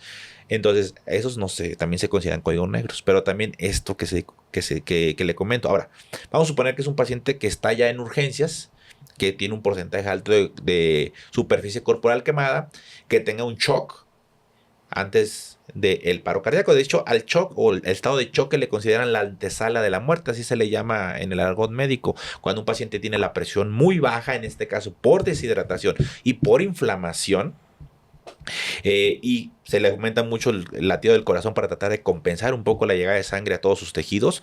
Entonces puede tener esto aunado a una sangre muy ácida, aunado a lo mejor alguna inflamación también, ya no solo de vía aérea superior, sino de pulmones, baja el oxígeno, y esta mezcla de factores causar el paro cardíaco. Entonces ahí sí, si tú tienes identificadas causas que puedes revertir, ya con un entorno, una estructura hospitalaria, como dice el doctor Olivares, de segundo nivel o más, pues entonces sí tendrías la obligación de intentar lo que es regresar a lo que se llama retorno a la circulación espontánea, es decir, darle maniobras de reanimación, compresiones, adrenalina, etcétera, descargas cuando se ocupe para que vuelva a tener pulso, ¿sale? Sobre todo si es un paciente que, pues, de forma rápida o abrupta presenta el paro cardíaco. Si es un paciente, vamos a suponer que ahora no está en emergencias, ahora está en terapia intensiva y es un paciente que ya tiene muchas fallas de los diferentes órganos al paso de los días, no el área de urgencias que les mencioné ahorita, que ahí sí lo vamos a reanimar, pero es un paciente que ya tiene fallas orgánicas múltiples, ya le falla el riñón, ya le falla el corazón, ya le falla los riñones, ya no podemos brindarle más apoyo con una máquina de hemodiálisis, con un respirador, con diferentes soportes de medicamentos para que trabaje el corazón. Ya estamos a tope y hace paro cardíaco.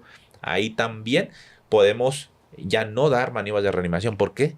Porque si no hemos obtenido algo con el paciente con pulso, va a ser muy difícil que obtengamos algo de mejoría con el paciente sin pulso. O imagínense que logremos sacarlo del paro y que vuelva a tener pulso. Ahora va a estar mucho peor, muchísimo peor que antes que hiciera paro. Entonces, la respuesta es no, se reanima en situaciones de códigos negros, en situaciones de limitaciones terapéuticas ya cuando se ha abordado y se ha intentado todo lo humanamente posible, pero sí se reanima cuando es un paro cardíaco que podemos revertir las causas que lo llevaron a. Wow. Fíjese que... Sí se les aventa buenas preguntas. No, la sí, maestra, sí, no, está pero genial. hasta me ¿Por qué crees que- me vas a exprimir el cerebro. Porque creo que es mi compañera en Sí, relatos, no, porque no. si Muy no, buenas yo preguntas. no puedo pensar. Y a veces hay cosas que no las analizo Sí. o no las puedo estructurar hasta que me generó No, sí. esta pregunta. ¿Sí le ha pasado? Sí. Y No, fíjese no que... me río por el No, escenario, no, no me claro. río No, por la... sí, por la forma en Y cómo por lo pregunta la apasionante maestra. que es todo esto, Sí. Es que sí es muy apasionante entender la cuestión fisiopatológica. Claro. Sin agraviar a nadie, claro. Claro. Y con todo respeto. Exactamente. Pero fíjense que aquí lo que menciona la maestra y el maestro Zamarrón, bien importante y que la gente, esto también considérelo, porque muchas veces la gente dice, es que ya lo sacaron del paro y ya está mejor. No es No. cierto. Cada vez que un paciente entra en un paro, la factura es carísima. Voy a poner incluso tal vez mal chiste. Es como el SAT, por decirlo así, que cobra tanto, por decirlo así, impuestos. El cuerpo también cobra demasiado. Claro. Demasiado cobra en un paro. ¿Por qué? Por mucho que ejemplo, el maestro Zamarrón me preparó para estar ahí colocando el oxígeno y entre los dos estamos reanimando, estás, y toda la gente, no, pero es que está Zamarrón y Olivares de ayudante y todo. Pero siempre en un paro, la factura es carísima por la caída de oxigenación.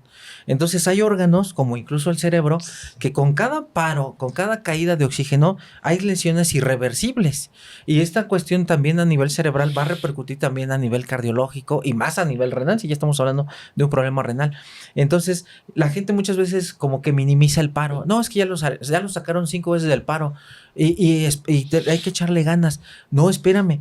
Cada paro es una factura carísima hacia el cuerpo y cada vez va a ir dañándose más estructuras que al principio no estaban dañadas y con cara de presión de oxígeno y que venga el intensivista, venga el internista, el urgenciólogo a reanimar y se reanima, pero cada vez hay un daño mayor. Es como un cristal que se rompe y entonces empiezan a correr todas estas microfracturas que al final lamentablemente pues terminan en decesos. Y depende del tipo de paro cardíaco Ajá. o la etiología que ha llevado o la causa que ha llevado a ese paciente o a esa persona a tener paro cardíaco.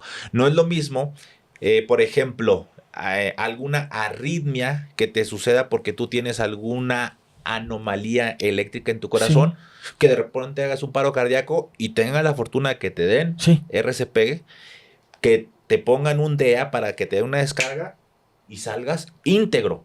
Ok, ya después se pone un desfibrilador implantable y como si nada.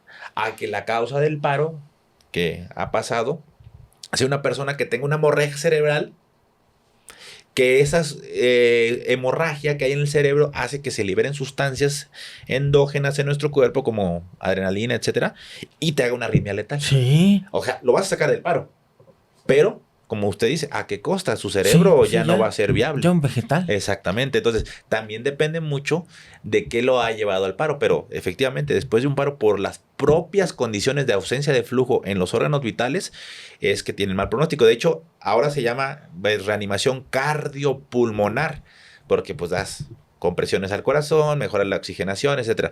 Pero hubo una época en que se llamó reanimación cardio-cerebro-pulmonar. ¿Por qué? Porque gran parte era tratar de mantener también la oxigenación durante el paro al cerebro para evitar las secuelas.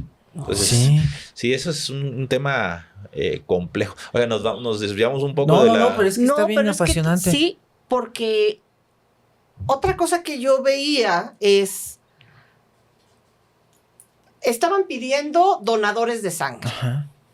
Y entonces, mi cabecita entiende que cuando se pide un donador después de una emergencia es porque hubo pérdida de sangre. Sí. Pero entonces entiendo que si hay una quemadura y hay una herida, posiblemente cicatriza. O sea, empiezo...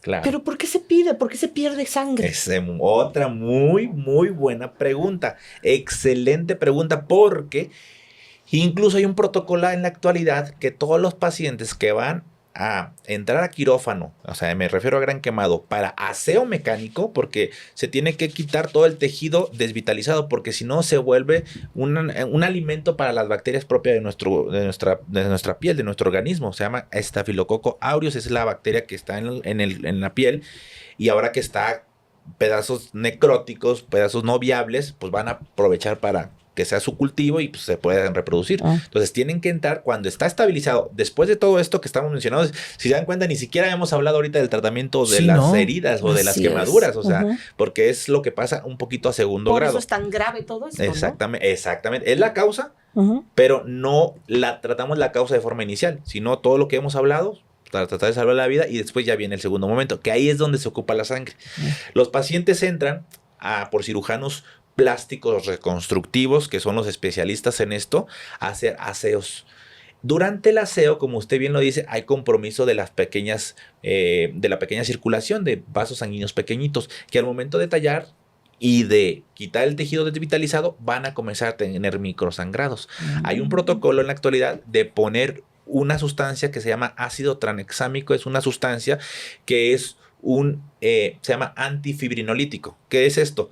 Que los trombitos que se forman, gracias a ese medicamento, inhibe una sustancia interna que se encarga del cuerpo de disolver esos trombos, que esa sustancia no tenga el efecto. Entonces preserva de alguna forma o de forma indirecta los trombos sólidos para que no haga tanto sangrado. Pero como quiera hay sangraditos. Y toda esa acumulación, tantitos mililitros aquí, tantitos mililitros de aquí, tantitos mililitros de acá, todo eso, la sumatoria, hace que le baje la hemoglobina. Por eso se requiere donadores. Justamente por las microhemorragias en la piel, uno secundario a la propia lesión de la misma y dos, a los eventos quirúrgicos que vienen para entonces pues tener unos tejidos limpios, unos tejidos viables en la superficie corporal. Wow. Es por eso. Qué interesante. Y fíjense ahorita, quería comentar esto, aparte del paro, la cuestión de la familia, porque cuando hay un paciente que está en paro y se van alargando los días, existe algo que también tenemos que mencionar, que es el colapso del cuidador. Sí. A veces, por eso es bien importante que en este caso en particular que estamos platicando, la empresa se haga 100% responsable. Por eso tiene que haber un seguro, porque hay gente que va al día. Sí. Hay gente que tiene un trabajo, probablemente, voy a ponerlo, en el gobierno, pero tantas ausencias, tantas faltas, hay, digamos, contratos que dicen, pues, puedes faltar 3 días por alguna enfermedad de tu familiar, pero se acabó. Y entonces es gente que va a quedar en el desamparo, que va a quedar desempleada, que va a quedar endeudada, con un paciente que va a estar por semanas probablemente ahí. ¿Y qué va a pasar? O incluso familias que se quiebran por el famoso colapso del cuidador, porque a veces al que tal vez no ven que está completamente trabajando, dicen, bueno, tú cuídalo porque tú no haces nada. Pero también este paciente, este familiar también cae en un colapso, en una depresión. Sí, claro. Y de hecho, en su momento cuando yo roté en Centro Médico de Occidente en Guadalajara, ahí atendíamos pacientes de quemadura eléctrica, lesión por corriente eléctrica se llama, y eran muchos trabajadores en activo de la Comisión Federal de Electricidad. Entonces, agarraban un dispositivo de alto voltaje, pasaba por una extremidad, entraba por una extremidad, salía por otra extremidad, y tanto la extremidad que recibía la corriente eléctrica como la extremidad por donde salía la corriente eléctrica se despedazaban. Entonces había personas que quedaban sin brazos, porque exactamente, entrada, salida, o a veces quedaban sin un pie, o sea, sin una pierna y sin un brazo. Entonces quedaban completamente ya con una discapacidad para laborar. Y ustedes dicen, bueno, pues fue un accidente de trabajo, se les da una indemnización y un pago mensual como si estuvieran trabajando, pero les quitan muchas prestaciones, o sea, ciertos pagos extras que se dan, que por puntualidad, por asistencia, te queda como que el salario mínimo, el salario con el que te tienen registrado, y aparte, pues ahora pierden a alguien más productivo por estar cuidando a esa persona. Entonces, exactamente, el colapso o el síndrome del cuidador pasa muchísimo y es algo, por eso les digo, o sea, se vienen cosas, los sobrevivientes van a necesitar mucha más atención, ¿eh? O sea, desafortunadamente están falleciendo, sí, y nos estamos entristeciendo por eso. Pero también hay que tener empatía por los sobrevivientes, porque van a ocupar mucha rehabilitación física y también terapia psicológica, psiquiátrica, ¿eh? Les quedan con estrés postraumático muy importante,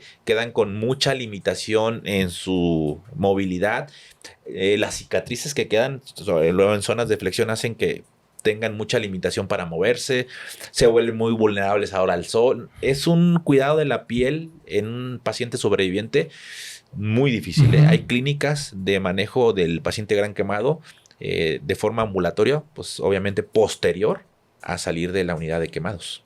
Sí. Les viene cosas difíciles, muy feas. difíciles. ¿Y por qué hay miembros que aparentemente no fueron tan quemados y terminan amputando? Bueno, ahí hay algo que se llama síndrome compartimental. A veces la quemadura es en una zona, por ejemplo, en la zona próxima de la pierna, en el muslo, por ejemplo, y no en la pierna o en el pie netamente. Entonces, ¿pero por qué? Bueno, si se quema esta área y hay mucha hinchazón por los tejidos internos, van a comprimir los vasos sanguíneos, tanto arterias como venas. Entonces pierde la circulación de la extremidad y puede llegar a perderla. Entonces ahí hay que hacer algunas incisiones quirúrgicas, las fasciotomías o inclusive escarotomías. Con eso suficiente a veces quitar con un bisturí, romper cierta piel o el restante de piel o de tejido para que se libere la presión de adentro de la extremidad y pueda circular y salvarse la extremidad. A veces pasa eso también en el tórax y dejan de respirar, pero no en agudo, sino ya después de algunas horas o algunos días puede suceder esto. Y es por eso, síndrome compartimental se llama. La circulación se afecta. No necesariamente porque estuvo quemado esta extremidad, sino pues un trayecto de esos vasos. Ok. Y otro igual que veía, no en este caso, sino en otros casos, personas que habían sufrido muchas quemaduras en el rostro, que habían perdido nariz, pero no quedaban ciegas. Algunas veces puede haber como cierta protección, el simple párpado y evitar que se queme. Algunas veces son tan importantes las quemaduras que sí pueden afectar el globo ocular y progresivamente esa acumulación térmica de calor pues causarle prácticamente la pérdida de la visión. Y otras más tardías porque seguramente puede llegar a pasar que algunas personas puedan llegar a perder la visión o la función como tal del ojo días o semanas después. Y esto puede ser asociada al manejo que se le da a este tipo de pacientes, que es pues hidratación. Entonces se les da hidratación y como se encuentra en un ambiente de sus órganos internos, en sus vasos sanguíneos específicamente, de que se favorece a que se salga líquido de adentro de los vasos porque hay un daño de la capita interna de estos, de las arterias y las venas, entonces sale líquido y comienza a acumularse en los diferentes tejidos, en los diferentes órganos. Entonces, cuando se pone esta reanimación y a veces no se monitoriza tan bien, puede aumentar la presión de adentro de los ojos, aumenta la presión intraocular y entonces también puede quedar pues con ceguera. Aumenta la presión también del abdomen. Hay que estar vigilando muchas cosas con la reanimación, que es parte pivote del tratamiento de estos pacientes. Entonces puede que no se vea afectada la visión de manera aguda, pero después puede afectarse. Eso es lo que pasa. Pero hay una cuestión que por lo menos para mí es una duda que creo que todos tenemos. Si yo entiendo que si mis riñones fallan, se le habla a un nefrólogo, ¿no? A un cardiólogo del corazón. ¿Quién es realmente el especialista o qué se necesita tener para poder empezar a atender a estos pacientes? En general, un gran quemado sería a un médico, primero, a nivel prehospitalario, un paramédico avanzado con una ambulancia de alta tecnología. Para empezar, ya cuando llega a urgencias, el médico especialista en emergencias o urgenciólogo o emergenciólogo es el que debe de iniciar su atención y su reanimación inicial. Y posteriormente, pero ojo, con un equipo interdisciplinario, enfermería, terapia respiratoria de forma inicial, lo que son inhaloterapeutas, todo en conjunto pueden ahí estar atendiéndolo, ¿no? Y también estar rápidamente avisando a un cirujano plástico reconstructivo para que vaya viendo después lo de las quemaduras, las lesiones de la piel, y después pasar a una unidad de terapia intensiva. De hecho, hay artículos, no es que yo lo esté diciendo, pero está descrito que cuando reanima un médico intensivista o le da el seguimiento, tiene una mejor atención y tiene una mejoría una mejoría en pronóstico. O sea, entonces el que le tiene que... ¿Por lo crítico? Que es exactamente, es un paciente críticamente enfermo, es como que uno de los tipos más complejos de pacientes que manejamos como intensivistas, y no solamente es nuestra especialidad, sino si se ocupa hablar a un oftalmólogo para los ojos, se le habla. Sí. Si se le ocupa hablar a un neumólogo porque hizo una lesión por inhalación pero de vías aéreas bajas, se le habla a un neumólogo. Si hace alguna disfunción cardíaca compleja, también se puede pedir apoyo con el cardiólogo, por ejemplo. Si tiene una falla del riñón, le podemos hablar al nefrólogo. Pero ellos ven, pues, de forma un poquito aislados esas cuestiones, y nosotros lo vemos de forma integral. Entonces, si el que va manejando la pauta regularmente es un médico especialista en cuidados críticos o algún médico clínico con entrenamiento en pacientes gran quemados. Entonces, yo manejé ahí las especialidades médicas, pero conjuntamente con nuestras compañeras y compañeros de enfermería, que son fundamental en todo este tipo de procesos. Ahora, posteriormente, los médicos de rehabilitación y los fisioterapeutas también se vuelven cruciales en el manejo. Los psicólogos, los psiquiatras, nutriólogos, que también es muy importante que se comiencen la nutrición de sus pacientes. Entonces, sí es un equipo, por eso muchos no le llaman multidisciplinario. Multidisciplinario luego se refiere a múltiples especialidades médicas. Le llaman interdisciplinario, porque no solamente es medicina, nutrición, fisioterapia, inhaloterapia, enfermería, o sea, salud mental, es un buen de cosas. Fíjese que muy complejo. Ahorita lo que comenta el doctor, y volvemos desde este canal a ser muy insistentes. Bueno, antes que nada, agradecerles también a todo el personal de enfermería. Wow, sí. Digo, sin las enfermeras la medicina no existiría, así de fácil, pueden doctor. faltar doctores en un hospital, pero, ¿no? Y aparte la figura de la enfermera y bueno, del enfermero, porque ahora también ya hay muchos compañeros enfermeros, es magnífica porque es la primera que nos apapacha, por decirlo así. A veces no está el médico escrito, pero está la enfermera y la enfermera siempre como que es nuestro consuelo como paciente, siempre está al pendiente, qué necesita, de repente se les quiere mucho a las enfermeras. Pero ahorita regresando a esto, y desde este programa alzamos la voz para que este tipo de pacientes no se pueden quedar sin apoyo económico. Por eso vuelvo a insistir con el seguro de la pipa. Claro. ¿Por qué? Maestra, y el doctor Eder no me dejará mentir, la cantidad de laboratorios que se solicitan en un paciente de este problema como es quemaduras térmicas, es increíble porque hay que tomar la gasometría, ver cómo está funcionando el riñón, la cuestión de cardíaca. De ahí, todas las interconsultas, como menciona el doctor, hacia cirujanos plásticos, cardiólogo, nefrólogo, internista, nutrición, todo eso cuesta. Y una familia de clase media no lo puede pagar, así de sencillo. Pues es que nadie. Sí, no, o sea, es carísimo. Eso es lo que dicen, o sea, no existe un bolsillo que tolere una enfermedad grave. Así es. Y dicen, todos tenemos muchos problemas hasta que nos enfermamos y tenemos un solo problema. Sí, claro. O sea, hay que estar también empático de esta situación porque no solamente muchos de ellos pueden ser cabezas de familia, o hombres o mujeres que sean cabezas de familia, pero pues dejas deshabilitado a otra persona que pueda aportar porque tiene que estar al pendiente y al cuidado de ellos. Entonces se vuelve una cuestión económica bastante difícil. Más la psicológica, ¿no? Psicológica, y física. Aquí estamos diciendo la cuestión de la clase media. Ahora la gente que va al día, pues esto es insostenible. Porque también escucho que salen muchos de los familiares y dicen, bueno, ¿cómo está tu paciente? Bueno, me dicen que acaba de entrar a cirugía. Y mi pregunta es, y con todo respeto lo quiero decir, si la piel está totalmente quemada, o sea, no hay piel, ¿cómo se opera y cómo se sutura con lo que no hay piel? Sí, ahí lo que hacen es quitar tejido desvitalizado. Digo, ahí los cirujanos plásticos y reconstructivos son los expertos y junto con anestesiología, que también se me iba pasando comentar. Para el dolor, ¿no? Claro, también. Para la cuestión transoperatoria y pre y postoperatoria son muy importantes.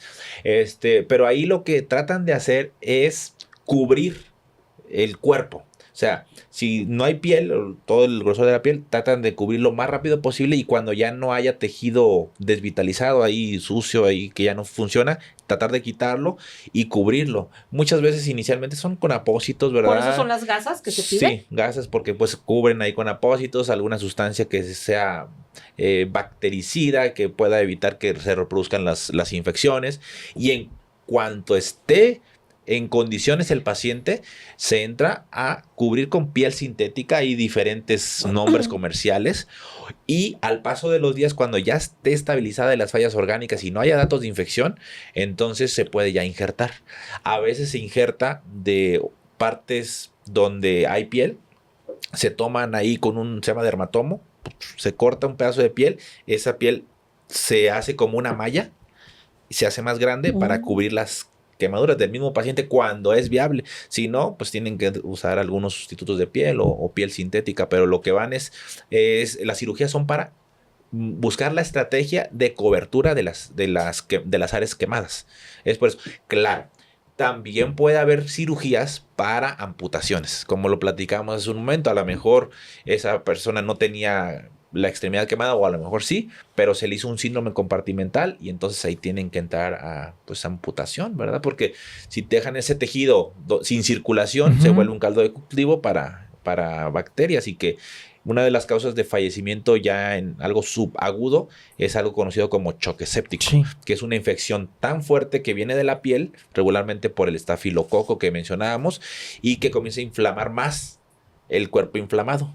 Y comienza a llegar menos circulación a los diferentes tejidos y pues hay algo que se llama falla orgánica múltiple, que comienzan a fallar secuencialmente y progresivamente todos los órganos, lo que comentó usted, maestro, que es un círculo vicioso. Entonces, por eso es importante que traten de tener una estrategia de cobertura de la piel lo más rápido y oportuno posible. De hecho, inclusive hay algunas estrategias donde se usa lo que es la piel de las tilapias. Eso es lo que iba a preguntar del pez, ¿verdad? Sí, sí existen algunos protocolos. En Brasil se usa eso. Sin embargo, acá en México, pues, y en otras partes ya hay algunas tecnologías de cobertura mucho más avanzadas y a lo mejor sin que sea algo con algún riesgo de infeccioso o inflamatorio extra por ser pues otro tejido orgánico. Entonces acá hay piel sintéticas, ahí no quiero decir marcas, pero hay algunas muy muy buenas que cumplen fácilmente esa función. Queremos que esté la piel, ¿para qué? Pues para que no siga perdiendo líquidos, para que ya no tenga riesgo de infecciones, etcétera. Por eso van a cirugía. Ah, ok. Y esta pregunta, muchas veces decimos que los médicos son poco empáticos y que tienden a ser fríos, pero en este caso en específico, ¿cuál creen ustedes que sería el límite real de medicina? ¿Salvar un cuerpo severamente quemado, aunque quede marcado para siempre? ¿O aceptar que algunas de las heridas no deberían de cerrarse porque condenan la vida a más sufrimiento?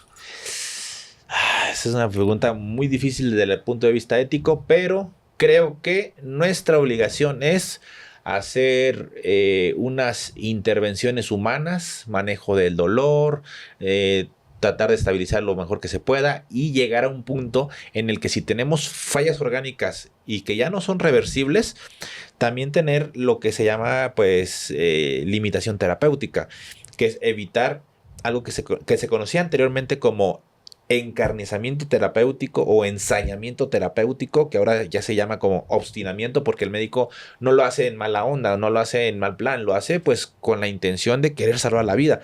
Pero como bien lo dice, a veces puedes caer en aferrarte a alguien que no tiene un pronóstico. Entonces, eso va a depender de cada caso y cada médico tiene que ser empático, tiene que ser a lo mejor dejar su ego de lado y decir, ¿sabes qué?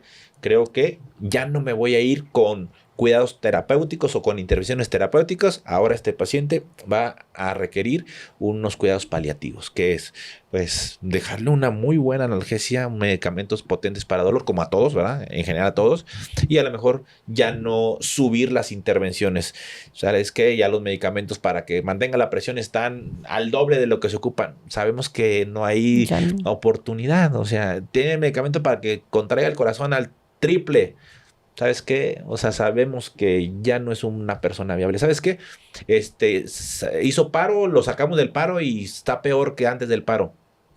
Son cuestiones duras. A lo mejor lo estoy diciendo de una forma muy desenfadada o de una forma muy, muy simple. Pero créanme que por dentro estoy así como que en mi mente pensando muchas situaciones que hemos pasado y que hablando con la familia o con el tutor, en dado caso adultos niños, tienes que llegar a un acuerdo. Digo, en México no hay legalmente alguna otra intervención para que se termine con la vida, pues saben a lo que me refiero, Ujú. pero sí hay lo que es la limitación terapéutica, que es ya no hacer mayores intervenciones que lo que ya estás, hasta ahí, porque ya más no va a tener más beneficios, solamente estaríamos Sufrimiento. alargando una Sí. agonía, exactamente. Sí, y fíjese que aquí agregar un poquito más en cuestión ética, viene la dignidad de nuestro ser querido.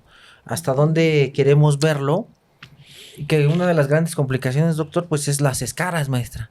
Tanto tiempo en una sola posición, se comprime la piel, se producen estas, como la gente le conoce como las llagas. Exactamente. Que son muy comunes en la región occipital, lumbar, en los talones, y que finalmente si no se debrida también, pues produce un caldo de cultivo ahí que contribuye a que se deteriore más. Y viene la pregunta, ¿no? ¿Realmente estoy teniendo a mi ser querido como yo lo conocí? ¿O es un cuerpo y hasta dónde él quería llegar dignamente? Porque este es un respeto del familiar. A veces vamos a ocupar probablemente este foro ahorita para decir entre familia, ¿no? Claro. Si yo llego a tener una situación difícil, no me permites llegar hasta este punto porque quiero dignidad para Claro. mí y quiero irme digno. Por ejemplo, yo lo voy a poner ahorita en mi caso. Yo he hablado con, por ejemplo, con mi mamá, mis tías, que si a mí me llega a pasar algo, a mí no me reanimen, porque yo no quiero pasar más días en un hospital, no porque sea malo o porque traten mal, sino por la cuestión digna. Yo quiero irme como me conocieron, en vida, ¿no? Vivo, y no que sufra mi familia, porque tal vez uno cierra los ojos y ya no se percata uno del entorno, pero el que queda sufriendo pues es el familiar, y entonces viene la cuestión digna. Estaba viendo una joven que decía que ella lo que más miedo le daba, creo que es su padre, creo que estaba en estas víctimas. Y decía que lo que más miedo le daba es que el hospital le dijera, ya no se puede hacer más aquí, pero sin perder la vida y se lo tuviera que llevar a su casa. Y entonces, ¿quién lo iba a atender? ¿Hay un tiempo límite para una de estas personas que esté en un hospital? Es que la situación propia o clínica de cada enfermo es lo que va a ir marcando la pauta, porque sí puede llegar a lo mejor presentarse algún caso, por ejemplo, que duró mucho tiempo con baja oxigenación y que pueda quedarle una lesión cerebral. Puede pasar, porque estuvo expuesto a monóxido, porque simplemente le bajó la oxigenación porque se inflamaban los pulmones y queda con una alteración física y mental, o sea, funcional y cognitiva. Y te lo vas a llevar como estilo lesión cerebral grave, como lo que la gente le conoce como un estado vegetativo o estado vegetal. Y pues sí, respira, tiene presión bien, sus riñones funcionan, todo, pero cognitivamente no está bien. Está muy limitado, fuerza, movilidad. Entonces, ¿ahí cuánto tiempo va a quedar en el hospital? Ahí ya él no se va a beneficiar más de seguir en un hospital al paso de las semanas o meses y tendría que incorporarse a un ambiente de cuidados domiciliarios. Entonces, ahí, ¿quién lo va a cuidar? Pues Eso es lo difícil. la familia. Hay algunos programas de atención domiciliaria, pero no es de que se encuentren continuamente con él, ¿no? Si le van a dar visitas para si tiene alguna lesión por presión, lo que menciona, alguna llaga, si tiene alguna herida que va a ocupar curación, si tiene la necesidad, a lo mejor quedó con una traqueostomía y que tienen que ir a revisársela. Pero de ahí a que esté con un cuidado continuo, no. Y va a ser, eso es lo que le digo. O sea, vienen momentos muy difíciles porque va a haber sobrevivientes que van a tener que ahora rehabilitarse o tener cuidados solamente por máximo beneficio, le llamamos, o por cuidados paliativos en domicilio. Entonces, son cosas difíciles. ¿Quién lo tiene que hacer? Pues lamentablemente la familia.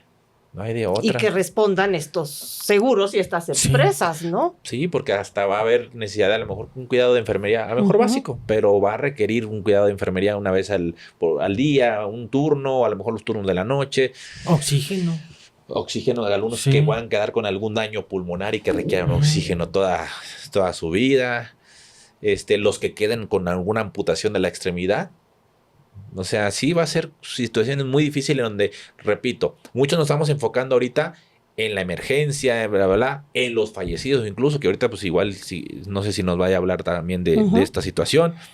Y poco estamos viendo al sobreviviente que va a quedar con limitaciones físicas, porque les voy a decir algo, o sea, no es que yo sea ave mal agüero, porque yo he dicho algunas cosas y me han criticado y después me han dicho, tenía razón. Pero se vienen cosas muy difíciles. De todos los pacientes que están hospitalizados críticos, los que sobrevivan van a quedar con mucha limitación y van a requerir mucho apoyo de rehabilitación y de especialistas en salud mental, lo que son psicólogos y psiquiatras. Y de mí se acuerdan, se lo digo en buena onda para estar preparados para esas situaciones. Híjole, sí. Sí, terrible, maestra. Mi madre murió de un melanoma, pero fueron 10 años. Y entonces cuando murió, muchas personas se acercaban y me decían, ¿cómo estás? Y me dolía decirlo, pero decía, ya tranquila. Claro. Me imagino que esta es la posición en la que van a estar todas estas familias, donde todo esto no solo destruye el cuerpo físico, sino todo este entorno. Sí. Y además otra cosa que lo que percibo, o sea, ahí usted como quiera se fue preparando, consciente, inconscientemente, claro, pero fue como que... asumiéndolo, comprendiéndole ahí, teniendo terreno para lo que se venía. Pero acá los que van a tener mucho tiempo en hospital, tal vez ya lo van a poder ir comprendiendo un poco más, pero desde un cansancio y una fatiga o un síndrome de cuidador. Entonces, sí, cuando vengan fallecimientos va a ser una situación muy lamentable, pero a lo mejor ya lo van a poder, comprender y tolerar un poquito mejor, porque sigue siendo una tragedia, a diferencia de los que fallecieron de forma aguda. Y como usted bien dice, pues va a ser un descanso, a lo mejor va para el mismo paciente, pero los que sobrevivan vienen una batalla mucho más difícil. Fíjese, maestra, que ahorita lo que comentaba, ya por lo que salió, no nos vamos a meter en debate, pero salió un dictamen de la propia fiscalía, y he visto que hay un enojo colectivo más sobre todos los familiares, y lo que usted comenta no es lo mismo, como bien lo dijo el doctor Eder, de una enfermedad, que ahorita usted nos dio el ejemplo con el melanoma, que usted se va preparando, va diciendo, híjole, ya veo a mi pacientito cada vez más delgadita, ya no come tanto, ya le cuesta trabajo hablar, ya me voy preparando. Pero el hecho de que demos un abrazo, y peor aún aquí, que de repente, oye, no levantaste los platos, tú eres un huevón, como siempre, se van enojados. Ándele, cierran el portazo, ¿no? O simplemente, mamá, me voy a trabajar, nos vemos al ratito. Y la primera imagen, horas después, es ver el incendio. Es un enojo colectivo y un estrés que se tiene que atender. Le vuelvo a insistir con el tanatólogo, que es el mejor profesional en estas situaciones, porque van a tener un duelo todas las familias, porque no es lo mismo irme preparando lentamente a decir, ya no lo volví a ver. Y la otra que es terrible, que es un taladro en la mente de estas familias, es cómo murió. O ver los cuerpos. O el audio que llega a la pobre mamá, que dice, mamá, me quemé. Sí. Para esta mamá, ojalá exista un apoyo de tanatólogo y también psicólogo, psiquiatra, porque son palabras que le van a retumbar el resto de su vida. Entonces, es una muerte en vida. Estas mamás que perdieron a sus hijas, a sus hijos, pues están muertas en vida, porque lamentablemente fue una situación, y digo, tal vez voy a ser muy criticado, como usted lo dice también, mi doc, pero no es lo mismo decir, es que yo iba caminando y vi cómo el señor se desplomó y le dio un infarto, de decir, oye, mira, se infartó, bueno, pues es que ya comía mal, tenía esta enfermedad, a que sepan que murieron por causa de otra persona, que es muy diferente la cuestión psicológica. Sí. De decir, híjole, es que él no tenía por qué ir por ahí, o él murió por esta situación. Entonces viene esta cuestión de apoyar a las familias, que el gobierno y la empresa la apoye. Y otra también bien importante que aquí aprendimos, que lo vimos con el capítulo de la maestra Becky Bios, que nos habló sobre el kit forense. Y no forense porque se refiere a la muerte, sino forense por la cuestión del foro, como ya hemos platicado. Y siempre es muy importante la cuestión de la identificación. Entonces, invitamos a toda la gente que vaya a ver el canal con la maestra Becky Bios en Relatos Forenses, que habla sobre cómo hacer un kit forense. ¿Por qué? Porque precisamente en la cuestión de identificación, esto ayuda a que exista una identificación más rápida. En la situación, yo recuerdo en las redes sociales, había una foto de un tatuaje. Laurel. Que hasta la fecha creo que esta persona falleció y creo que quedó como desconocida. Sí, entonces, una joven. Ándele, a lo que voy con esto, yo podría decir, y me atrevo, tal vez me van a criticar los directores de hospitales, pero con esta situación hay que ponernos en el lado de los pacientes, de los familiares, en dos sentidos. El primero, que entre hospitales se comuniquen, que exista una comunicación intrahospitalaria, en decir, ok, está el doctor Eder Zamarrón atendiendo al paciente que llegó por la explosión o por el incendio, pero también que exista un trabajador social o una enfermera en ese momento checando las señas de identificación o los datos de identificación, como por ejemplo, ¿cuáles? Tiene un tatuaje, tiene una amputación de hace tiempo en su, en su dedo, por ejemplo, pulgar, o tiene una cicatriz muy grande de una cirugía de columna, por ejemplo, ¿no? Y entonces sí, rápidamente colocando estos datos de identificación para que entre hospitales se comuniquen. A ver, Rubén Leñero, yo tengo en este momento 3 pacientes masculinos de tal edad, uno tiene un tatuaje, y entre ellos saquen una lista. Y que cuando llegue el familiar y digan, yo conozco ese tatuaje, es de mi familiar, a ver, ¿en dónde está? ¿Está aquí? No, pero mira, está en Cruz Roja de Polanco, ejemplo, ¿no? Entonces ya se ahorra esta familia el viacrucis de 24 horas, que fue lo que sucedió con la estudiante de la UNAM, esta jovencita, que no la identificaban y que mejor las redes sociales andaban diciendo, mira, es que aquí está la toma y a ver, ayúdanos a compartir, y tardaron muchas horas en encontrarla. La desesperación de la familia es terrible, porque dicen, bueno, está quemada, ya no puede hablar, ¿a dónde está? Ya mandamos al cuñado, ya mandamos al tío, ya fue el papá, ya fue la mamá, y no la encontramos. Y esto es importante también para decirle a los hospitales que los familiares tenemos que entender que llegan con un dolor y una desesperación, y no tienen que dejarlos afuera. Porque yo veía mal esto a veces de los hospitales. Digo, lo voy a decir con pincitas y con mucho respeto. Sabemos muy bien que un hospital sí tiene que tener áreas muy estrictas, pero por ejemplo, por lo menos, ¿no? Que el gobierno que dé unas carpas. Hacen conciertos. Exactamente, que pongan una carpa, que cada hospital tenga una carpa con estos asientos o sillas de estas económicas, y que exista un médico ahí responsable, decir, a ver, en este momento este hospital tiene 5 lesionados de esta magnitud. ¿Quién es su familiar? Deme datos, y tener al familiar ahí sentadito en la carpa, un poquito más cómodo a que esté afuera en la vía pública con esta reja tremenda clásica de los hospitales, y ahí asomándose, es que el médico no viene y puede colapsar, ¿no? Sentirse mal y ser un paciente más, incluso hasta se puede infartar, como bien lo dice usted, si es el papá, si es la mamá.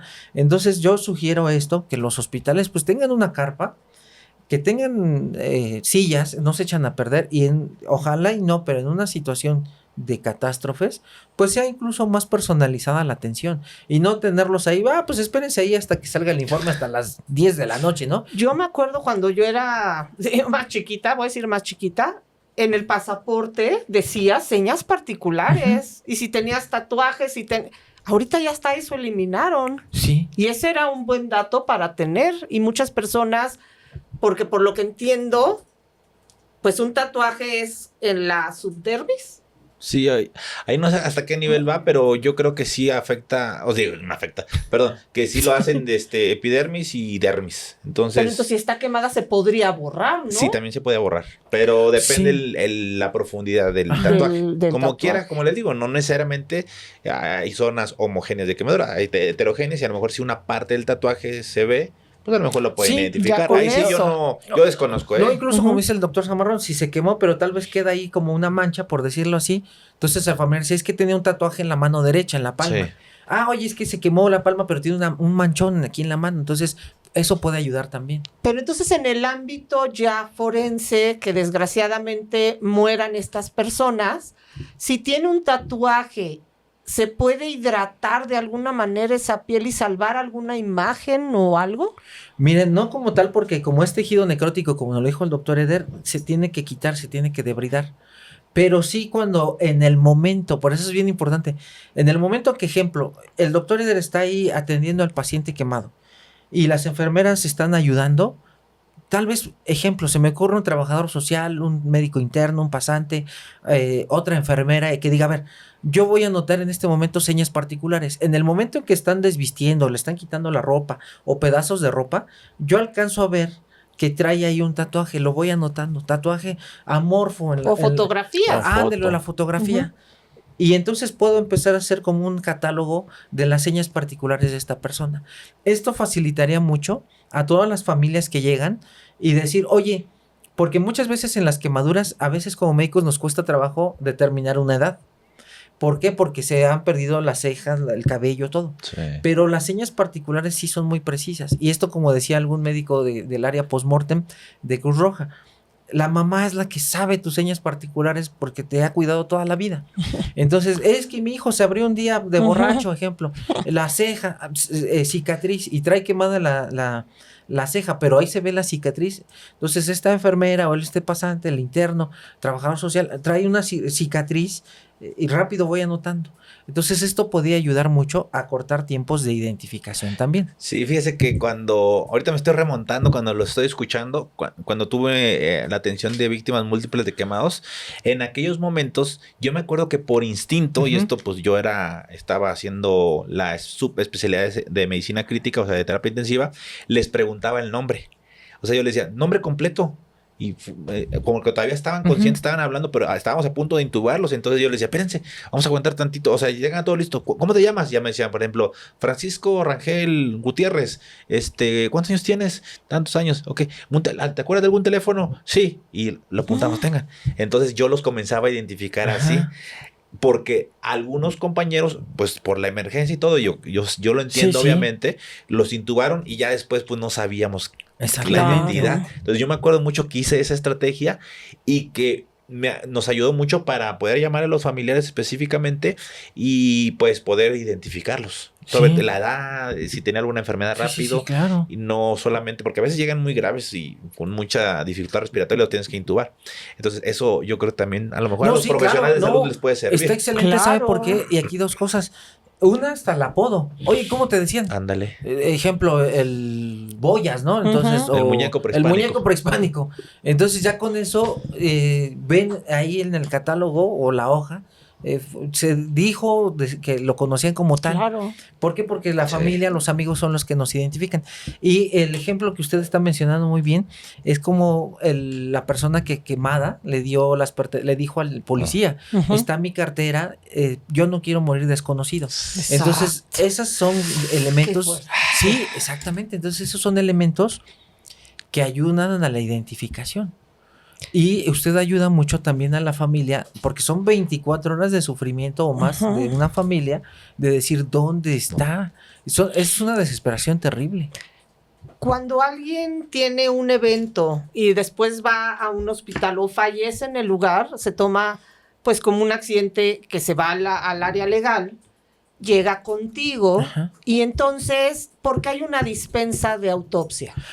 Fíjense que eso es muy interesante porque algunos compañeros y su servidor ya estábamos como preparándonos para una atención rápida. Digo, esto fue entre compañeros, no fue que algún cabeza más alta dijo, oh, no, sino entre algunos nosotros dijimos, si llegan, porque como el pronóstico hace ratito usted nos explicó de manera magistral. Ya lo veían venir ustedes. Ya lo veíamos venir por el simple porcentaje.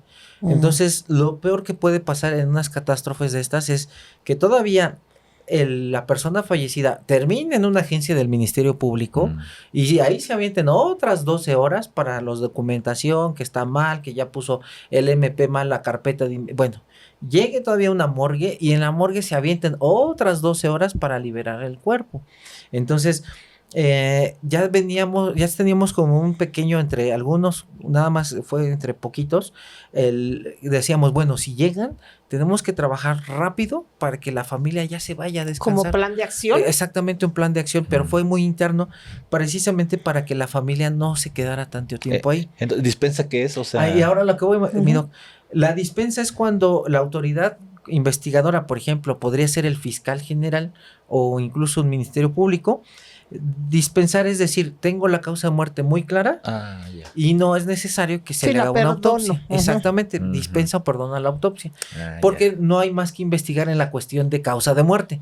Sí hay que investigar la cuestión de por qué se volteó, si un bache, si iba al exceso de velocidad, todo esto. Pero la cuestión en causa de muerte, esa sí es muy evidente. Entonces ahí dice la autoridad, no necesito más. Aparte, como es una catástrofe donde involucra a muchas víctimas, esto pasa en el sismo del 2017, donde había muchas, entonces la autoridad agarró y dijo, dispensa para todos, solamente el médico va a ir a estar observando qué hay de compromiso de trauma, y en ese momento puede determinar él con la experiencia y los conocimientos qué causa de muerte es. ¿Por qué? Porque era muy obvio, por ejemplo, un trauma craneoencefálico, torácico. En este caso, como sabíamos todos que eran quemaduras, la autoridad dice, no necesito más investigación en causa de muerte, y entonces algún médico de Secretaría de Salud que están atendiendo a las familias pueden otorgar el certificado de función.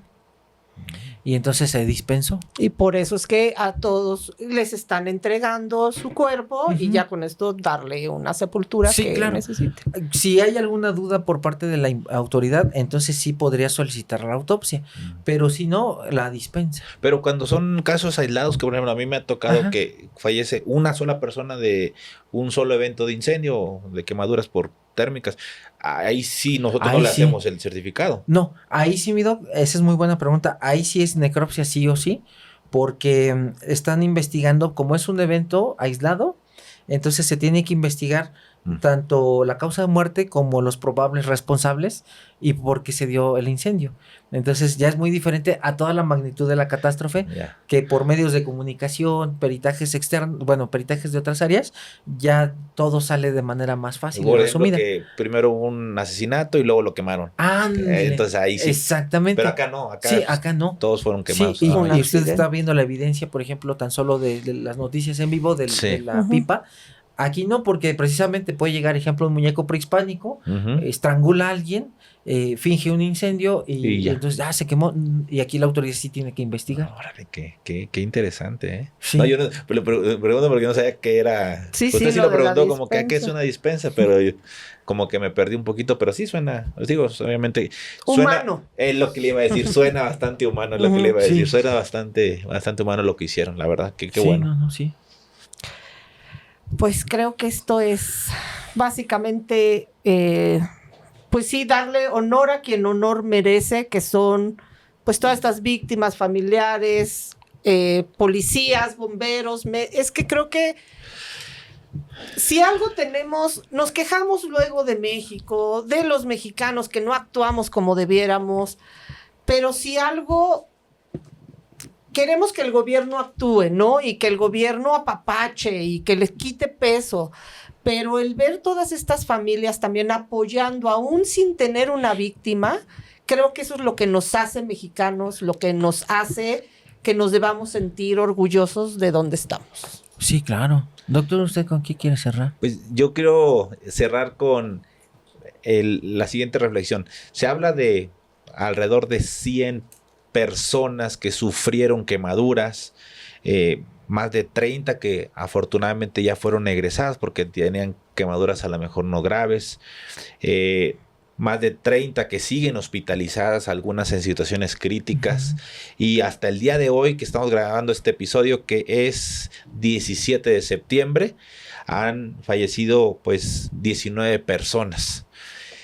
Y a lo mejor esto que estoy diciendo es bien frío, números, pero a lo que voy es, no son números, son personas que eran pivote para una familia o un entorno social. Claro. Son papás, mamás, hijos, hijas, nietos, sobrinos, amigos, compadres, gente que en la noche durmió, al día siguiente se preparó para salir a laborar o para salir a pasear o para tener la convivencia humana que sea, y de pronto o fallecieron o se encuentran la vida y la muerte, luchando entre la vida y la muerte, y algunas situaciones psicológicas y psiquiátricas que se vienen, y toda la rehabilitación que va a suceder para los sobrevivientes. No solamente es sobrevivir, sino todo el largo peregrinar que se viene para estas personas que pues peculiarmente, característicamente van a sobrevivir.